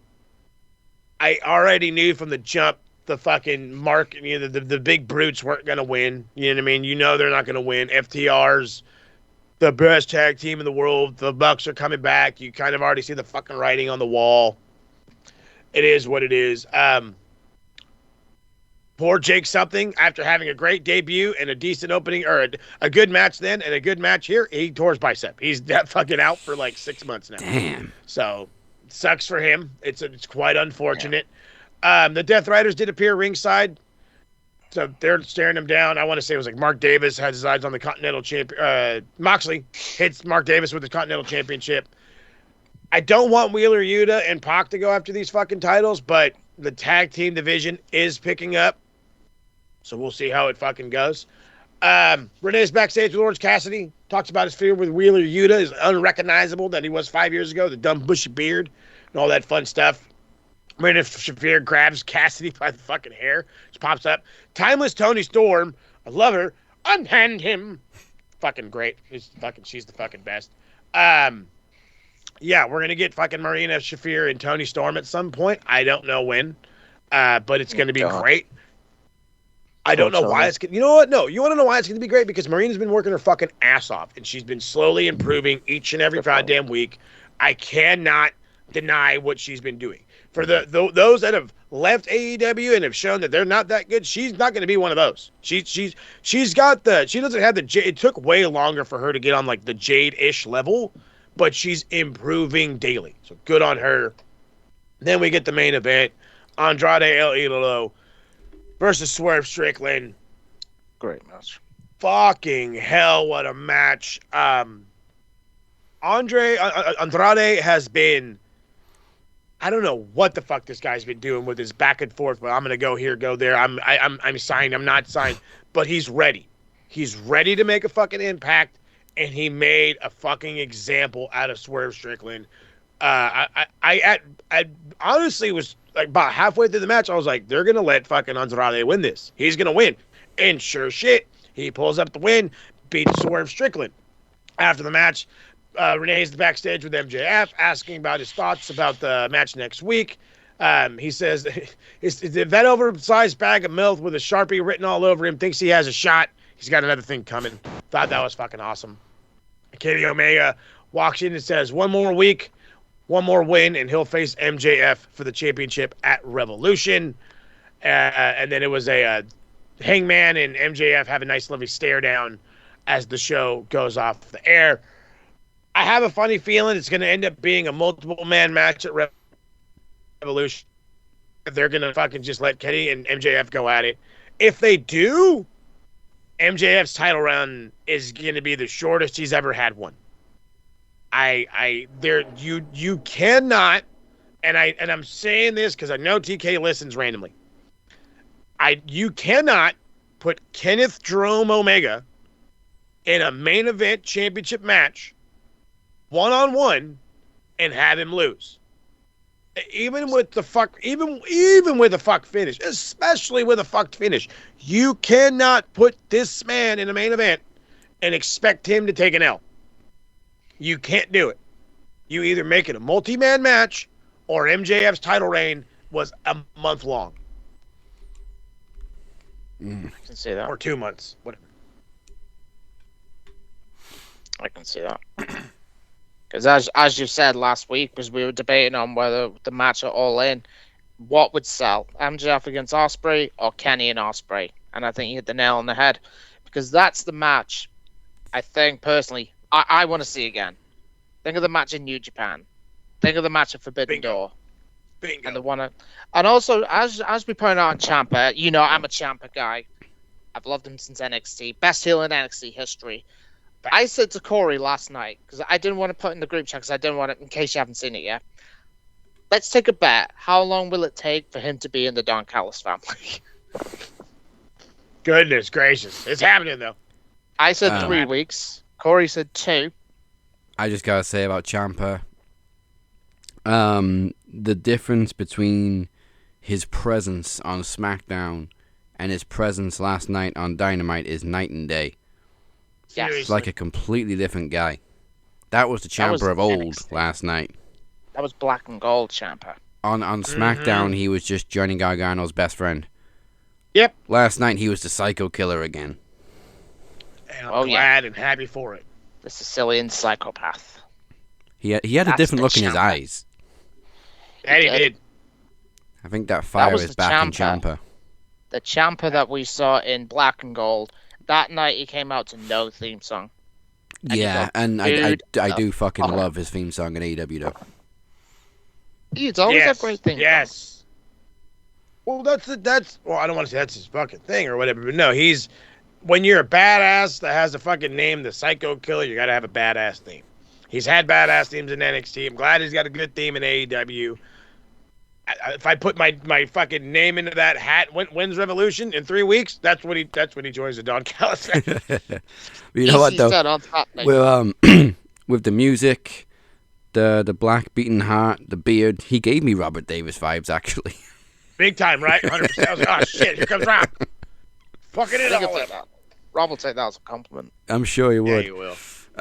We're going to see Robert Davis later on in the main event. But before we get there, we have the Knowledge Championship to decide. It is between Ted P. De Niro and our resident co-GM, El Jefe, Moses Marquez. It is 3 stages of knowledge. So let's get to it with Mo. All right, the first stage is the classic Bell to Bell.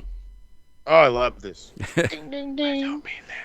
If by some reason you are new to Bell on Max Wrestling, it is very simple. I'm going to give 2 matches, and all I need to know is which one lasted the longest. Now, as he is all over the 2K26 promotional material at the moment, they're going to be 2 Triple H matches. Nice! Papa H. I just got to say also quickly on that, the most excited I've been for a 2K game in years. So seriously. I'm probably going to actually pre-order this one. But I got to get a PS5 first as well. So anyway, we're kicking it off with Triple H versus Vince McMahon at Armageddon 1999. And Triple H versus King Booker at SummerSlam 2007. Booker? Where was the Booker one again? SummerSlam. I believe it was Triple H's return match. 2007, yeah. He had that quad knock. He had that quad injury, sadly, at New Year's Revolution. Yeah, and Triple H and Vince was no holds barred because obviously Triple H had just married Stephanie. Yep. Oh yeah. That was an excellent story. That was. Was him and fucking Vince really go long though?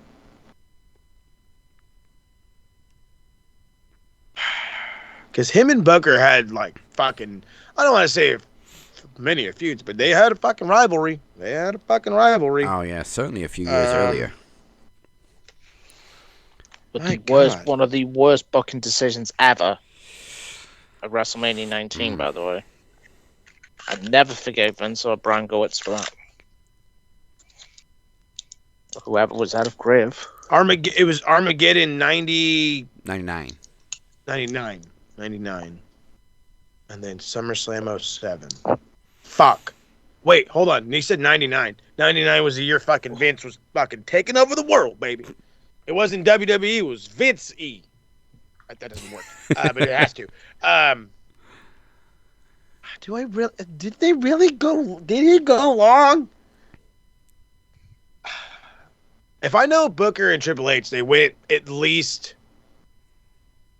like 22, maybe 23. But we're talking 1990 Vince McMahon. I'm going to eliminate Stone Cold Steve Austin for the fuck of it. Yeah, he was injured at this point with his neck surgery. Was he going to... Was he gonna go that? He wasn't gonna go that fucking long.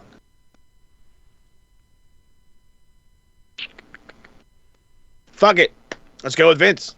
We're gonna go with Vince. I'm gonna go with Vince. Famous last words for a lot of people. Let's go with Vince. So you're telling me. All right. I will say there is a considerable difference between these two matches. So I'm actually going to give you the King Book. No, I'll give you the Vince time first. Triple H Vince was 29 minutes 45 seconds. Christ. Holy fuck. That 29 minutes? I think a lot of that was selling because there was a spot at the end where Stephanie got in the ring and Triple H teased the hammer and then she turned and joined him. That was pretty much half an hour. Triple H and King Booker was just 7 minutes 58 seconds. Oh, that's fucked up. There's something that just broke here, by the way. This is about AJ Styles. Uh-oh. He is trademarked his P1 logo and the name The Phenomenal AJ Styles. So I think we may need to change our minds for the Rumble prediction. Nah, he's still got to the end of the year. Maybe till the summer.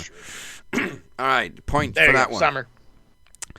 Round 2. I don't think we've done this one for a while, but it's another classic round. It is Championship title sequence. Cheap. Oh, I love this. Okay. All you have to do is say who comes next in this sequence of champions. The title in question does not have a long history. It is the Universal Championship. Oh, Christ. And I'm probably going to pour a lot of salt into a lot of wounds with this one because the sequence is Kevin Owens, Goldberg, Brock Lesnar. Who came next? What? Fuck. Why couldn't you tell me like the fucking women's championship or something? God, okay, Universal. Hold on. All right, what was it again? Go cut. Kevin Owens, Goldberg, Kevin Owens, Brock Lesnar. Who came after Brock? Oh, I know. Universal Championship. Fucking balls. The fucking. Oh God. Oh, I know who it is. I hate this belt with a fucking passion. Wait a minute. You said fucking. Fucking wait. Goldberg beat Kevin Owens. Roman beat. Was it Roman? Roman beat him? No, Brock beat Goldberg fucking to make up for shit Mania. Yeah. And then it was Roman. You going Roman beat Brock? Yeah. Yes, I believe it was WrestleMania. Yeah. There you go. I was like, no, it was fucking SummerSlam because that WrestleMania is where Brock threw the belt at Vince. Oh yeah. Oh, okay, good. Oh Big God, up I was about to say Seth, but I was like, no, it's not Seth. Who did Brock? Oh, by the way, that fast lane, I am still furious about that decision to take the belt off Owens because Jericho and Owens had a better build up. Yep. Fuck you. First off, dude, fucking that was the peak of fucking Kevin Owens right there, dude. They were fucking. I popped so hard for that shit when Triple H was like, "Here you go, bud." It was Brock and Goldberg at Mania. Yeah. Oh yeah. Yeah, they made up for their last Mania match. I get so confused because the Universal title is just Brock, Roman, Brock, Roman, Brock, Roman, Seth, Brock, Roman. Seth, Roman. All right. Yeah, throw a Seth in there one time. So you got 2 points. The final round depends on how quickly you get it. It is name the card. So it is 5 points if you get it in the first 3 matches. 3 points for anywhere in the mid card, and 1 point for any of the last 2 matches I mentioned. Okay. Now, if I tell you the dark match, it probably could have happened at any point in like a 5-year span. So I'm gonna make it a little easier and say this was a Raw match. Thank you. The pre-show was Jeff Hardy versus D'Lo Brown. Okay. Anybody listens like, yeah, that literally could have happened any fucking year. Yeah, that could have fucking happened on Heat. Could have happened on SmackDown. I think I know this already, actually. But obviously, this was during a brand split because it was a Raw match. Okay. If that makes it any easier. No, it totally does. Okay. Yeah, I think I might know this. What the fuck? What goddamn? Pass. Just give me something else. I'm not gonna get it. Right. Another chance for 5 points. Booker T and Goldust versus Jericho and Christian versus Lance Storm and William Regal versus the Dudleys in a 4-way tag team title match. I beg your fucking pardon? So, what the fuck was their stupid name? Booker T was all running around. He was all you gotta stop doing that. All that shit. Yeah. God damn it. It was them, the Hardys. You said Lance Storm. Who was Lance Storm's partner? Regal. Oh, that's right.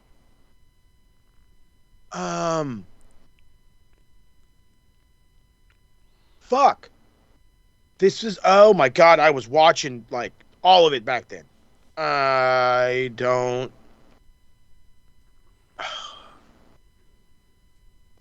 For the tag titles, right? And again, the Dudleys too? Yeah. And then defending champions were Jericho and Christian. Oh, I thought you said Edge and Christian. Jericho and Christian? I know which one it is.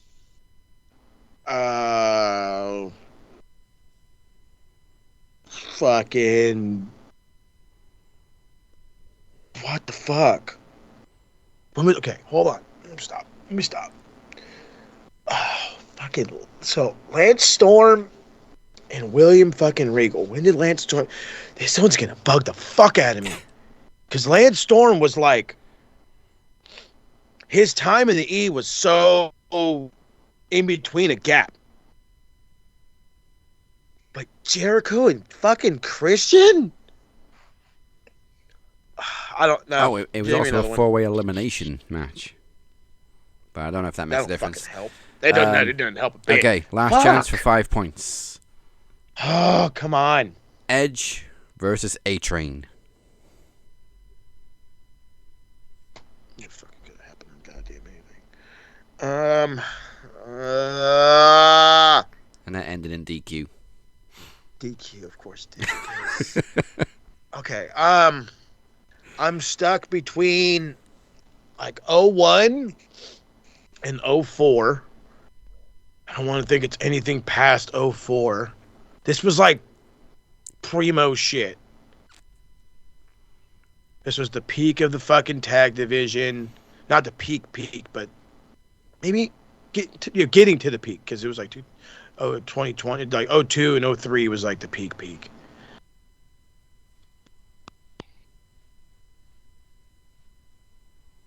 I don't fucking something wants. I want to say like an Unforgiven, maybe, or what was another big one in the fucking early 2000s?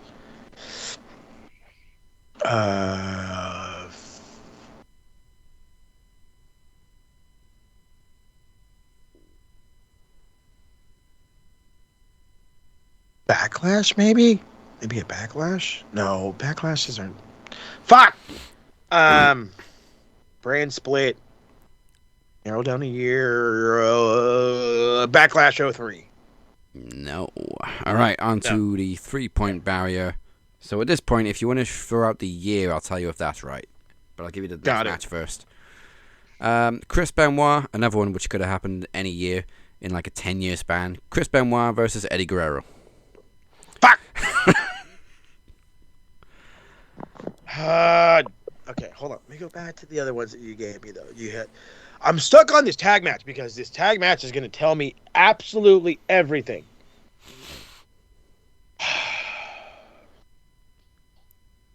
can't wait to get that championship match. Wait a minute. Eddie and Benoit, but Booker's already there too. And Booker's already teaming with Goldust. I will say, he's already teaming with. That tag title match wasn't the only title change of the night. All right, I'm gonna throw a fucking year out there, and if I'm right, I have a funny feeling. I think I know what show. 2002. Yes. You want to take a stab, or you want the next match? Don't fucking contradict yourself. Oh, God damn it. I hate myself. Don't do that. No. I want this to be right. I really do. I'm striving for just this one right now. What's a fucking off-brand pay-per-view? I need a fucking rando. I need a rando pay-per-view. It's Great not Balls going of to Fire, be no. No, wrong one. I'm going to need a it's not Unforgiven, not Backlash, it's definitely not a Rumble. It's definitely not a fucking Survivor Series or a SummerSlam. What was one of the other fucking weird ass ones from fucking what the Bruce Willis, Armageddon. Boom. Armageddon 2002 it is.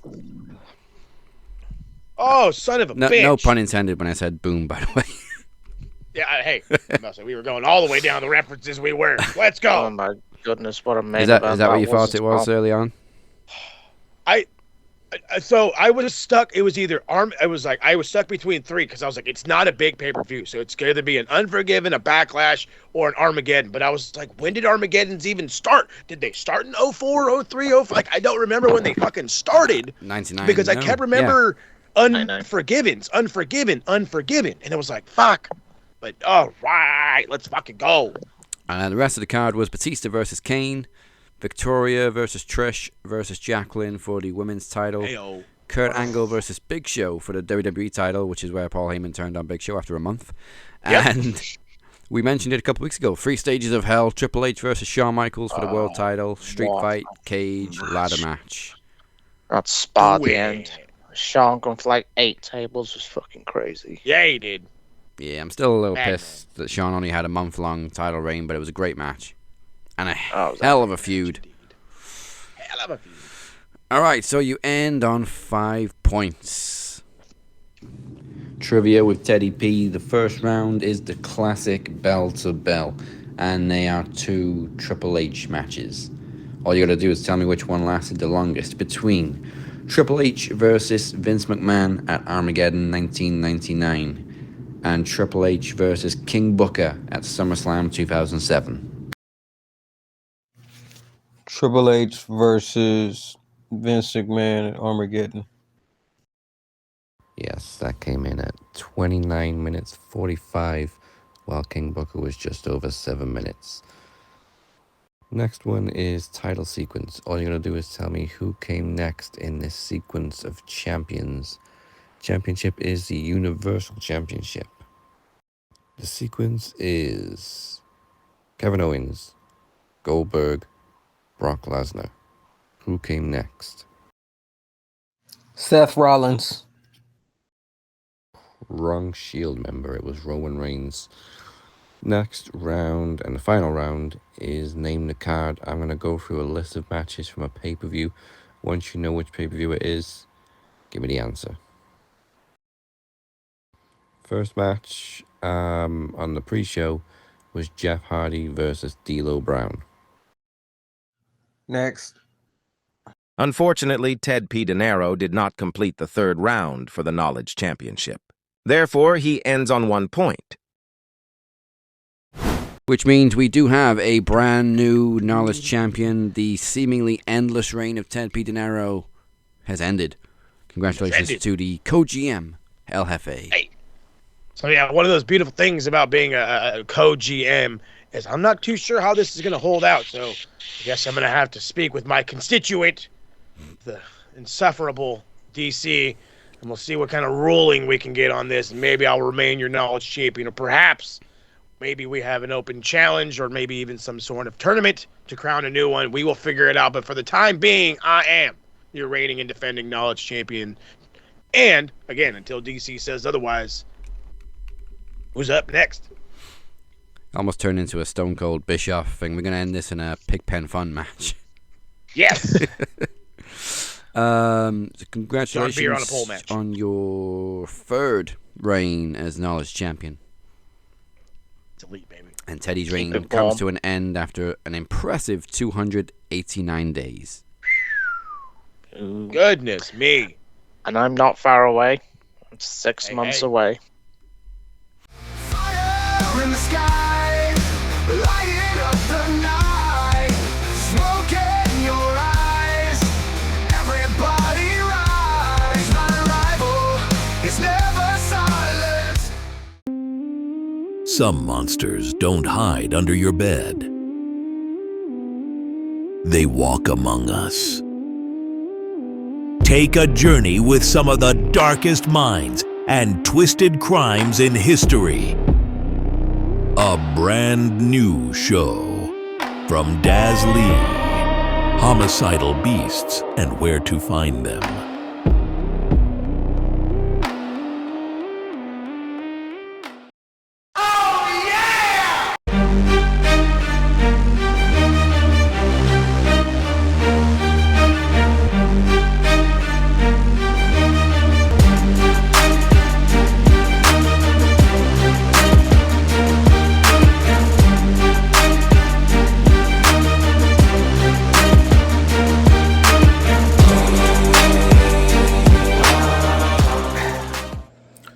For too long,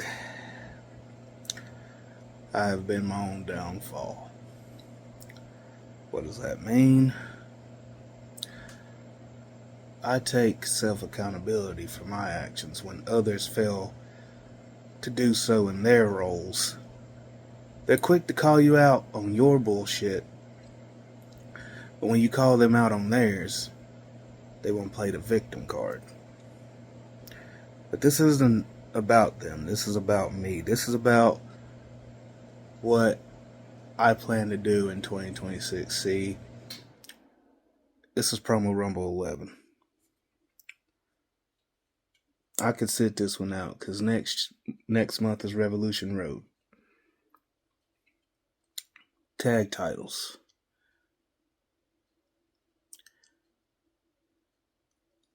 I have an opportunity to be a champion in 2026 because I earned it. I didn't ask for it. I didn't cut in line. I didn't beg. I earned it. And even though when I didn't feel like I earned it, I gave the opportunity to face two people who deserved it but never got their shot. What's up, Robert? What's up, Rodney? But 2026, I'm looking at things differently. See, I want to get better and be better. I don't want to cut in line. I don't want to bring destruction. I don't want to do anything. I want to earn my way into opportunities. I want to go right strictly by the book. Well, maybe not strictly by it, but, you know, in a way where I ain't got all eyes on me. And I know it's hard to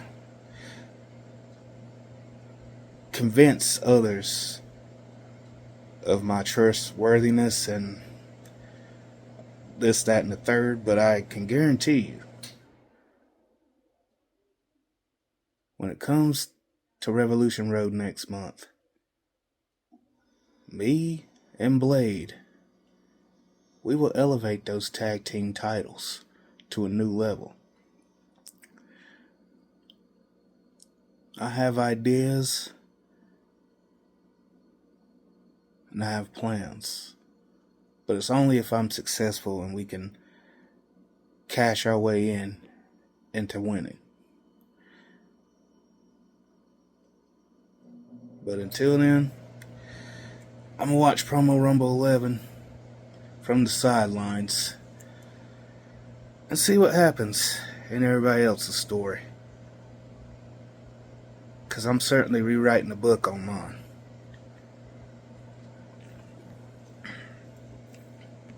Fire in the sky, lighting up the night, smoke in your eyes, everybody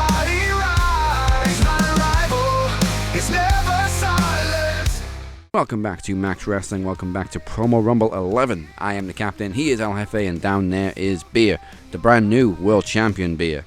Speak his name and he appears. Once again, make sure you drop a people's elbow on the like button and a 5-knuckle shuffle on the subscribe button. Follow us on all podcast platforms and social media at Max Wrestling UK, and make sure you visit the beautifully done website, maxwrestlingnet.weebly.com. It's a simple click away. Check it out now. Still to come, the Blackhearts collide in our main event, but first, it's time for the television championship to be determined. The Cap's record at this event is 2-1, and 2 of those were for the television championship. Can Brew Capone do the unthinkable and dethrone the captain to become the new TV champion?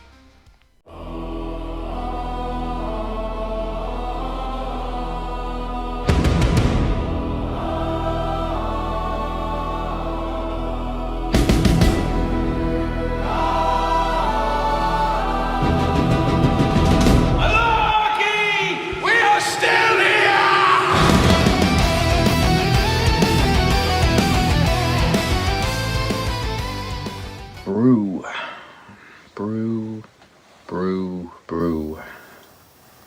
I am Brew. Right, lads, away we go. Brew Francis Ford Capone. At last we meet. I mean, I'm assuming you accepted the challenge. I haven't heard from you, but I'll admit, when I first heard your name, and I heard a new name was joining Promo Climax, I was intrigued. I looked forward to seeing what you had to offer. The ironic thing is, you're Brew Capone, and in this situation, I'm the one that made you an offer you can't refuse. Or did you? But I saw your first promo announcing your entry, and I thought, if I get drawn into his block, that could be interesting. But in a way, I'm glad that we didn't get a chance to face in the climax, because it gave me a chance to listen and observe. See, you had over 10 years of my material to study up on. I don't know if you did, nor do I care. But with you, I was dealing with a blank canvas. I know nothing about you.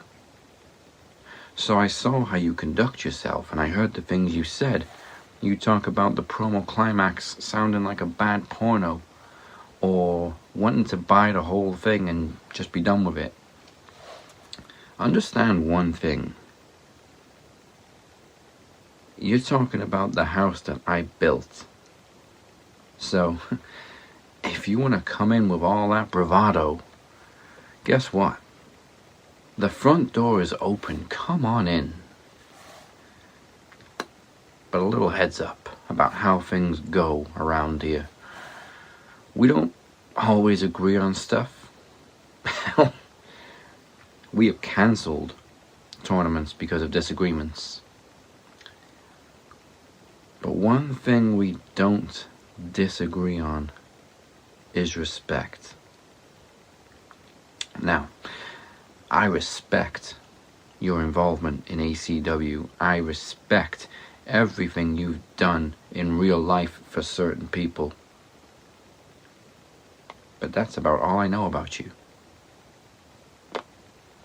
I don't know if you have the slightest bit of interest in this championship, but I sure as hell do.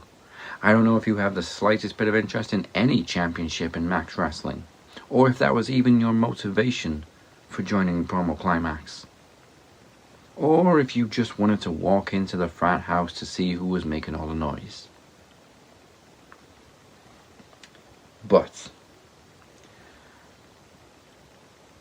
one thing that I do know for sure is that after seeing your performance in the climax, I wanted this match. Not because most of your promos were shorter than a 2012 Divas match, so I didn't see it as an easy win, but actually there's two reasons, Brew. One, like I said, I don't know a whole lot about you. So if you're going to come into my house and start making some noise, I want to know who I'm dealing with. And two, boy, I just love a first time encounter. We all do. So, I saw this as an opportunity to make history. Speaking of history, for the first time ever in Max Wrestling, we have a GM. Well, 2 GMs, in fact. But the point is, I'm not the only one with all the power anymore. There's middle management. And I find myself in a position that I've been in a couple of times before, and I've made chicken nuggets out of chicken shit. I currently don't have any plans for Promomania. But I do know this. I plan on doing what I should have done 2 years ago, and that's walk into Promomania as defending TV champion. The person that stopped me doing that 2 years ago is somebody you know very well. But let's not get into that. Because you see, if I win this match, if I walk out of Promo Rumble still your TV champion, then I will leave it up to the GMs to decide who I defend this against at Promomania. But Brew, if you make it out of this as TV champion, maybe they can decide your challenger instead. And all I'm saying is, you seem to have some beef with Cypher. Catch you on the bend. Thank you for joining us for our 11th Promo Rumble. We are well on our way on the road to Promomania, and we're going straight down the fast lane through Revolution Road. Our next Max event, which comes your way March 12th, featuring predictions for AEW's Revolution and a whole bunch more. Whole bunch more indeed, including a long-awaited tag team title match as the brothers of Max Destruction, Cypher, and Blade Rodriguez finally get their shot at the Steve and Mike show themselves. Stevie Nicks and Mike Larkin. Can the titles change hands? Are the brothers too strong for the hockey fellas? Or are they going to slip on a little bit of ice? Ooh, I like the references. And once again, it takes place March 12th. Go to maxwrestlingnet.weebly.com/revolution for more information. And the official theme song is the classic 80s vibe, Shut Up and Fight by Captain's Revenge. You can check it out now along with all my music on Spotify, YouTube, and all streaming platforms. Do it! Now, we have a wall, and it is full of wankers. It's time for the wanker wall. You guys suck. Assholes. I'm the biggest wanker in this place, man! Hey, no. I'm the biggest wanker in this place, okay? Me, not you. All right, wanker time. Fucking who? Oh, I'm going straight for the politics this week. Don't really care. It's becoming one of these things where I did not ever think I was going to live in a third world country, and it's slowly becoming one where we're fucking ran by a dictatorial and innocent people, ICU nurses, people who are there to help critically hurt, sick people get better, was gunned down after being de-armed for holding a cell phone. Oh. These are not members of the DOD. They are not members of the DOJ. They are not members of our fucking government. They are Trump troops. Follow their orders or get fucking shot. Well, guess what? I want you the fuck out. We, the people, want you the fuck out. So, for future references, a lovely 500 for the DJT. So that way you can understand, sir, that when you do your wanking, it's going to land on the board. And go ahead and put your nose on it. Stick your tongue out a little bit. clean yourself up. You're a pathetic excuse of a fucking man, and you're running my country into the ground. No arguments. While we're on it, should we throw another 100 to Ice? Because fuck Ice. Do it. That's why I said I drink my shit warm, baby. Beer, who you got? I want to start off. I don't know if this is the first time on the Wanker Wall this year. I want to give 20 points to our famous Uncle Dave. Oh, Uncle Dave. Oh, it's his first time on the board this year. This year. Because Uncle Dave said, Uncle Dave said that he does not think Trick Williams is that good, even though he is one of the most over guys on the main roster. He's a dick, but he's a good dick. So 20 points to Uncle Dave. I fucking love that. Who else deserves? First off, Trick is the fucking man. All right, Uncle Dave don't know. He's out of the loop. All right, Uncle Dave 12 years ago was spot on. I don't know about these days. He's lost the bloody plot. This one wasn't on my initial list, but I've just thought about it. So I'm going to give 20 points to Michael P.S. Hayes. Normally I like Michael Hayes, and I think he's a great producer. But I think this was on Unreal where he said, well, Chelsea Green's entertaining, but she's no Charlotte Flair. She's not a champion material. No, shut the fuck up. Chelsea Green has all the potential and all the talent. And Chelsea Green is so we love to hate her because she's so good at being a heel. Bingo. Oh my God, if you don't fucking learn this fucking business that you've been around since the goddamn 70s, you fuck. Yeah, Michael Hayes, you should know better. Yeah, if you're watching WWE, was it Untold or whatever on Netflix, Unreal. You're getting all the or Unreal. You're starting to fucking get heat from. I absolutely hate Road Dogg more so. So you know what? I'm gonna jump on that bandwagon with you. 30 points to Road Dogg for trying to look just like Triple H. Yeah. Fucking try like he wants to get confused for Triple H. He's trying so hard. Fucking hell. Any more to throw out before I go to my list? I've only got 2 on the list. Do want to give? I have to give 20 points to Tony Khan, to TK. I want Tekla to be protected going into the match with Star. I did not like that Tekla was clean pinned. Did not like it. I would have had a fun finish and have the rematch at Revolution. Tekla needs a title. I would go one way, have Tekla to beat Willow, and have leave the Willow tag alone. titles. Oh yeah, I love Willow. I love me a bit of Willow. Willow is fucking awesome. Fuck you say? I love a bit of Willow in my life, but I'd have Willow going for the women's world title. Yeah. Maybe next month. I love me a bit of Hallie, but I would have Sky Blue. I'm gonna make Greg very happy. Even though I took his fucking belt off him. I would put the tag titles on Sky Blue and Julia Hart. Yeah, I mean, they were a top contender for the tournament in my book. Yeah. All right, so first up, I'm going to throw 50 points to the IWC. I was going to think that was deserve it. Mainly for the Rey Mysterio comments this week. Like we mentioned, his injury scare on Raw. And immediately the internet was just like, oh, he should retire. It's time to hang it up. Look, injuries it may not even be that serious, but injuries do happen.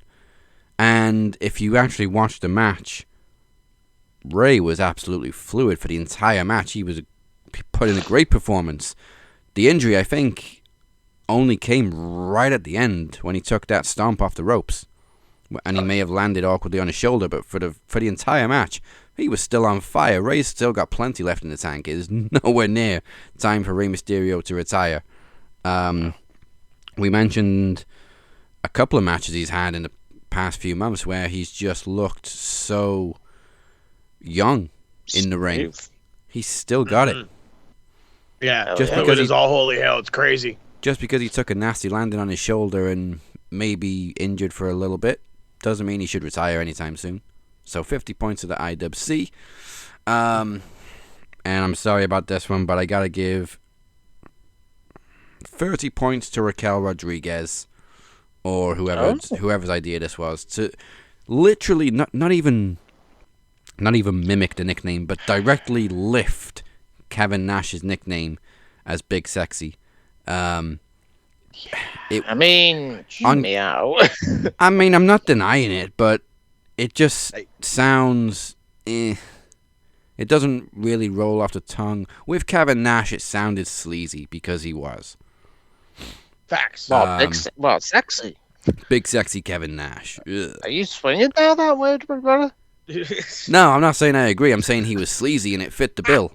Nash was a demon. But like they've directly given her Kevin Nash's exact nickname because hey, she's like Diesel to Liv or Roxanne Shawn Michaels. Like, yeah, we get the reference, but do you have to use the exact nickname? You couldn't come up with something else. The history books, bud. So it probably wasn't even her idea, but I'm gonna have to give 30 points to Raquel Rodriguez for it because every time I hear it, I just cringe. Yep. Oh, I also got to do another 10 points to Beer. Excuse me.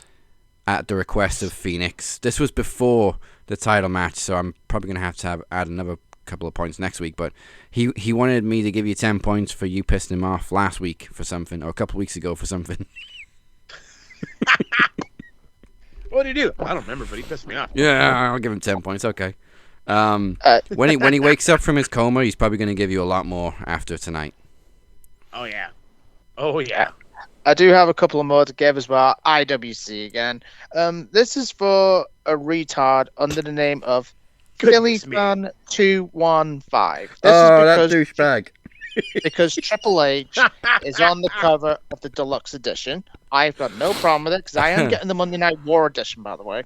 And I quote, "Imagine Vince putting himself on a WWE video game cover." Shake my head. Daz replied with SmackDown versus Raw, which Vince was on, by the way. And I got Cinnamon Bunny, but with a 1 instead of an I, so people are fucking retards. Hold up. Here we go. Imagine Vince McMahon putting himself on a video game cover. Fucking retard. Again. Yeah, and he was the only one. Factual information. And then Cinnamon Bunny put, "The Daniel Bryan movement of 2014 legitimately destroyed wrestling." And then another idiot called Muhammad said they made Batista tap out for this. Right? And we had the most over guy in the company as champion. I know, I got it. It wasn't long because I think he was Rey Mysterio. I was like a bum fan of Rey Mysterio, and Rey got booed because we wanted Daniel Bryan. Fuck you. How can you hate that storyline of Daniel Bryan being the people's champion and winning the title unless you just hate smaller wrestlers? But you know what? We probably should have brought back Marseille for this bit because I got another one that Feeney sent in, which just I got one more. Blown my mind. Of course you do. Oh, okay. Where is it? Actually, I got 2. It's in a couple of stages. So there was an AJ Styles Punk Hot Wings segment, and I'm not going to say the dude's first name because we don't say that C word. It's the very dirty 4-letter C word that we don't say, and it's not cunt, but it does fit the bill. The clerk says, "Well, that makes Punk a vegetarian," because obviously he didn't eat the hot wings. Feeney replied, "Well, Punk is actually a pescatarian," and I can't even say it with a straight face. The clerk replies, "What has Punk's religious denomination of Christianity have to do with this?"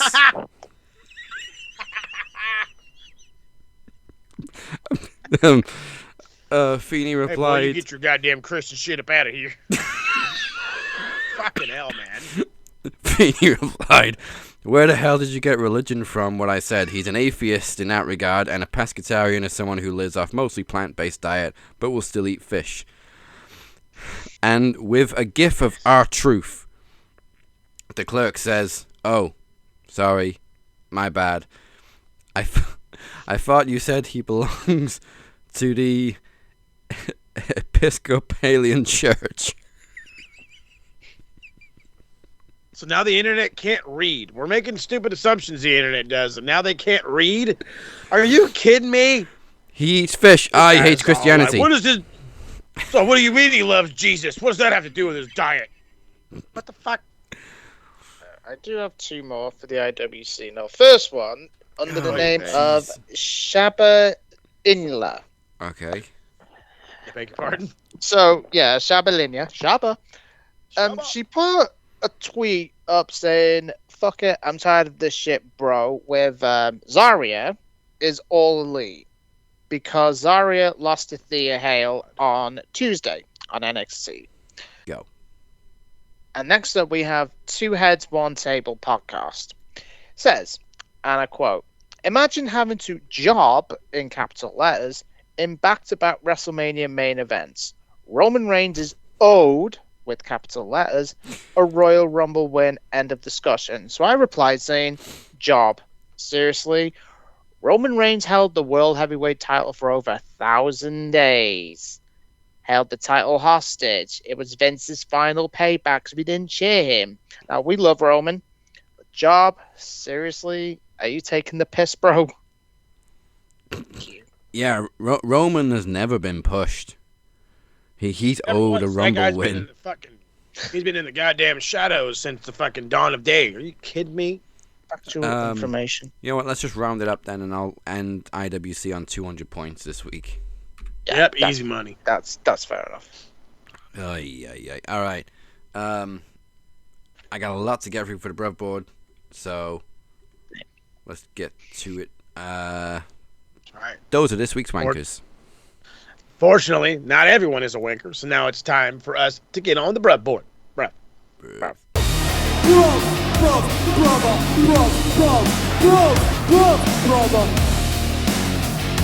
50 points to Rey Mysterio on the flip side of what I said on the wanker wall. Bingo. 50 points for the injury scare, and in defense of people saying he should retire. Ray can still go. Shut up. 100% he can still fucking go. Knock it out, people. And just for all the IWC's bitching, 60 points to Triple H, because I got no fucking problem with Triple H being on a 2K cover, especially if it's about the Attitude Era and the Monday Night War. And there was some douchebags actually went out there and was like, Triple H wasn't even a big part of the Attitude Era. Are you fucking kidding me? Slap the shit out of you. I'd slap the shit out of you. Okay, he didn't become a main event guy until the end of 99, and then Triple H was his 2000 was his breakthrough year. But DX. But I hate to break it to you, that's the fucking Attitude Era. Yeah. You motherfuckers don't remember this shit, bro. The Attitude Era started in 97 and ended in fucking 2002. Bingo. Information. And Triple H was fucking a key element, so shut the fuck up. It ended when WCW went away. That's when the shit ended. Like, fucking, come on, dude. If y'all don't fucking get your shit, shut the fuck up and stay off the internet. Jesus Christ. Just make sure in the Monday Night War edition that there is going to be WCW shit. That's going to be on the I am definitely Please, get. and you better. Well, Sting won't be on it, but yeah.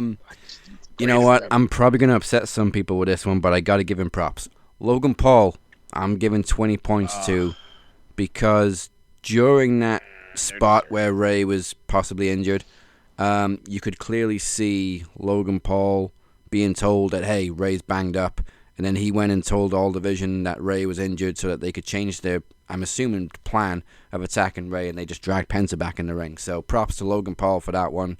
Passing on the message, 20 points. Kiddo. Thinking on the fly. Yeah, fair play, Logan. I got two more. Is it two more? Three more. Quick one. Tommaso Ciampa, great debut on AEW, 20 points. Absolutely. Make it 40. Yeah, 40 for Ciampa. 100 points to Linkin Park, because I don't think it's a surprise to anybody that I mark the fuck out every time I hear that song during the Rumble plug, and they couldn't have picked one of the better new songs. Heavy as a Crown is a banger. Oh, yeah. Banger. And even on the promos, they played a 17-second scream, so thank you very much. And then finally, I gotta give 50 points to MJF, specifically for this one Brody King insult, which was, never have I seen a liberal look more like a Nazi. I fucking cried. I'm on. And the fucking best part about it too is Brody's like, fuck motherfucker. damn near broke him, you bastard. Oh man, God. it is so good having this MJF back. It really, really is. And again, it's him playing up the Ric Flair, and I absolutely love it. Speaking of things in AEW that I'm loving, this Kenny Omega, whatever it is, run. I have to be World Heavyweight Champion. Fuck your AEW champion. I'm World Heavyweight Champion. I'm here to make an impact, here to do this, here to do that. Him and Rocky Romero was good. Promo was great. 25-1 Kenny Jerome Omega. I want to give... And normally we give him wanker points, but I'm going to give him some brub points because Don Callis entertained the fuck out of me all Dynamite long. So 30 points to Don Callis. Maybe it'll cover up that scar on his forehead. Who else? Oh, Thekla. 40 points for impressing the shit out of me. And I kind of want to slap TK for not just pulling the fucking trigger after that match because it was like, dude, you might as well. You might as well. It wouldn't have hurt Chris at all. Not one bit. But then again, not everybody thinks like real wrestling fans. Who else can we give La points to? We have to show some love for Star. Because that was like familiar fantasy, that match between Tekla and Chris Statlander. If we give 40 to Thekla, we'll give 40 to Statlander for a beautiful showing, another dominant showing as AEW Women's Champion. She's big, she's strong, she's fast, she's an alien sometimes. I love her. Love it. Andrade for looking a whole ass fucking stud for an easy 50 points. Beating Swerve, making it look easy. This is that Andrade that was in NXT. He's here in AEW. Look the fuck out. And just picking up women in the middle of a match. Bingo. Oh, first off, apparently that fucking girl is like a model or something, and they're already hanging out. I'm like, that motherfucker smooth, boy. He fucking smooth. I mean, the first one seemed natural. The one last night, after that one, I kind of get the idea that it may be a plant. But I don't know. I don't know. Andrade's a good-looking guy. I don't know. If it's not, he's a good-looking motherfucker, and he got all the swag. Big man upgraded. Yeah, fucking massive. Bill, you got anybody? Firstly, I want to give 50 points to myself. Oh, seizing the moment and winning baby back. So 50 to me. I do want to give as well 20 points each to Stephanie McMahon and Trish Stratus because that's going to be the greatest podcast ever. Seeing them two fine ladies. And Trish said she had a tour around the new HQ and said maybe I should put myself on that wall again. Trish little teaser. Throwback to 2000, I like it. Oh yeah, hell yeah, man. There is more because I took the Andrade, you took Tommaso Ciampa from me. 40 points to Trick Williams. How did that motherfucker get? And I said to myself when I was watching SmackDown, maybe 2.0 was not that bad. Because you look at the guys that's on the main roster now, Trick. Literally had no wrestling experience. Carmelo Hayes, literally not much. Tiffany Stratton, not much wrestling experience. These were all in 2.0. I think the talent was there. It was just the presentation of it that sucked. Yeah, big time. Bruce Pritchard's booking is not the greatest either. And I do actually want to... Pritchard. Oh, yeah, we hate that motherfucker. I do want to give 10 points as well to, I know you're going to hate this, to Road Dogg. Whoa. For making a good decision in creative. Because we could get Julia 2 belts. For booking Julia and Kiana James to win that tag match. So, give my queen 2 belts. Yeah, I got to give Trick props as well for hanging out in that 4-way with 2 veterans. I mean, Priest maybe 2, 3 veterans, and Trick. Right. He held his own in that 4-way, so props to Trick for that. Trick's a demon. Trick is damn good. Oh, 20 each to Dragunov and Carmelo Hayes. What a match. That match was crazy. Indeed. And there's someone else I wanted to give points to. I completely forgot because you took 2 off me already. We got to give our customary points. So 20 each to Rhea and EO. Of course. And I've just sent you a new photo of Julia and Stephanie Vaquer together in Saudi Arabia. So, oh jeez. I think I might have a last one, and that's win or lose on Saturday. He still got a win in front of his own people, so 50 points to Sami Zayn. And hopefully this is the beginning of a road to the world title. Hopefully. All right. Oh, go on, one last one. I want to give 20 points to Drew McIntyre. Did you see his tweet? What Sami Zayn tweets? And no one was there. He replied with Hulk Hogan's theme in TNA. I was like, what? Fuck you me. Motherfucker. So you cannot ever have points without Drew McIntyre. Actually, Drew. a last 10 points to Kenny Omega, because there's 3 guarantees in life: death, taxes, and Kenny Omega fucking hates Don Callis. Yep. Hell yeah. Okay, well, there's still a lot to digest from the World Championship match earlier tonight. Beer is our new World Champion after cashing in his Iron Bank contract during the Phoenix's challenge against the Demoness. We will address that together as a club next week, I promise you that. But for right now, we can't lose focus, and neither can the Demoness, because she may not have her gold anymore, but does that make her even more dangerous as she now steps up to her Blackheart brother, Robert Davis? It's Showdown in the Shadows 3. Ooh.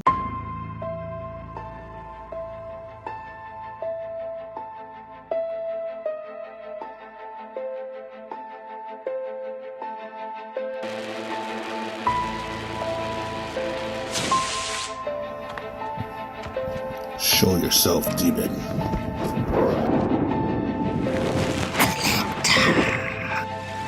Well, my sweet.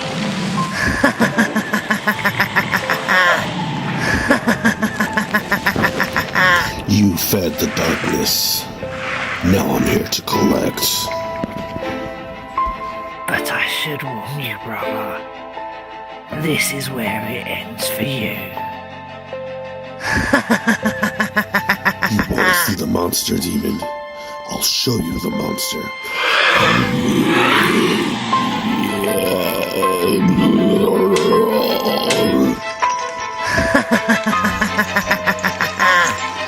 Is that the best you can do?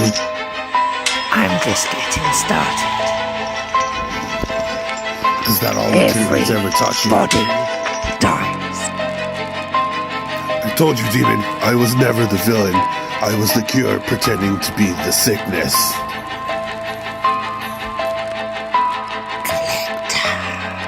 Any last words? Because this ends now. You really thought I was gonna kill her? Come on now.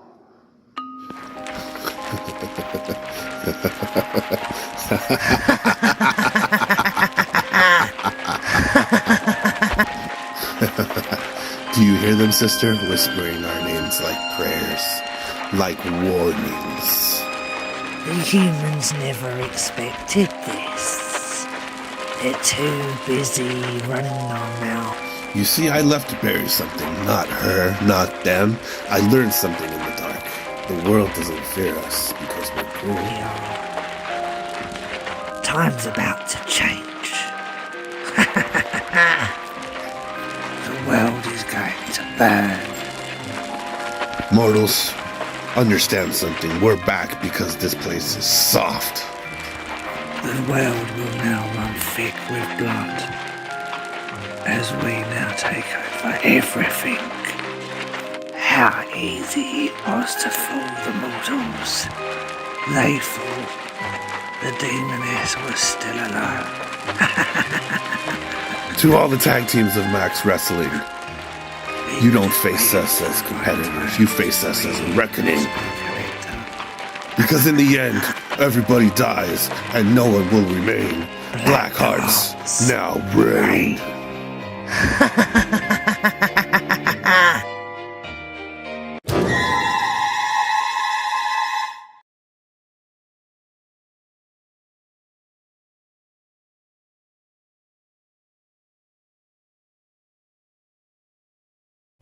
I have never seen anything like that on Max before in over 10 years. No. Props to Blood both. feuds tend to last. That was something. Thank you for joining us. We appreciate you all. And before we close this up, let's find out what cheap plugs are coming your way from the TSK.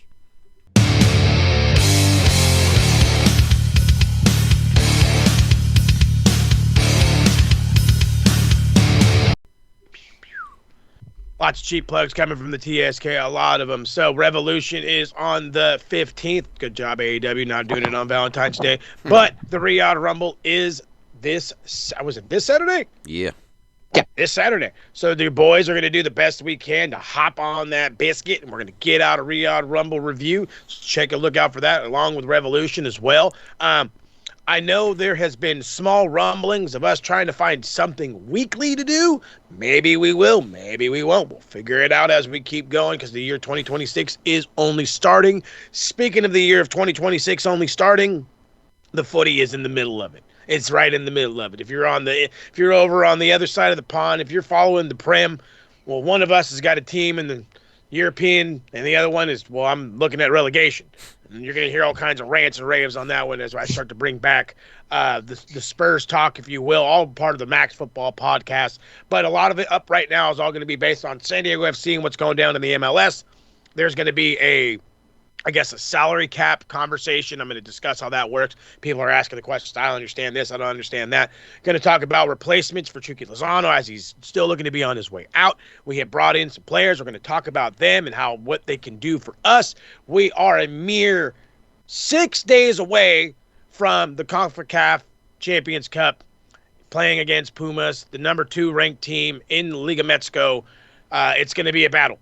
Can San Diego gain one of up to 4 trophies this season? You're going to hear my take on it starting fucking right now and then up until the season. We're going to be doing game reviews at the game as I got season tickets. It's going to be the host Mo and Little Lucas. It's going to be fun. It's going to be a tag team duo. Going to do Instagram, TikTok, and, of course, the YouTubes as well. So make sure you're following us on all the socials so you can hang out with me and the boy when we go to the games. Check us out. Max Wrestling UK, Captain 512, SMR Podnet, Max Footy Pod. Check out the beautifully done website, as you should. It should be a part of your homepage, maxwrestlingnet.weebly.com. And, of course, do not forget to hit the subscribe button, follow button. Start here on the YouTube. Then head over to Facebook where all the action goes down. Then follow us on all the other ones, TikTok, Instagram, Twitter, you name it. We be there. Be a part of the community, and you, too, can be a part of the fun.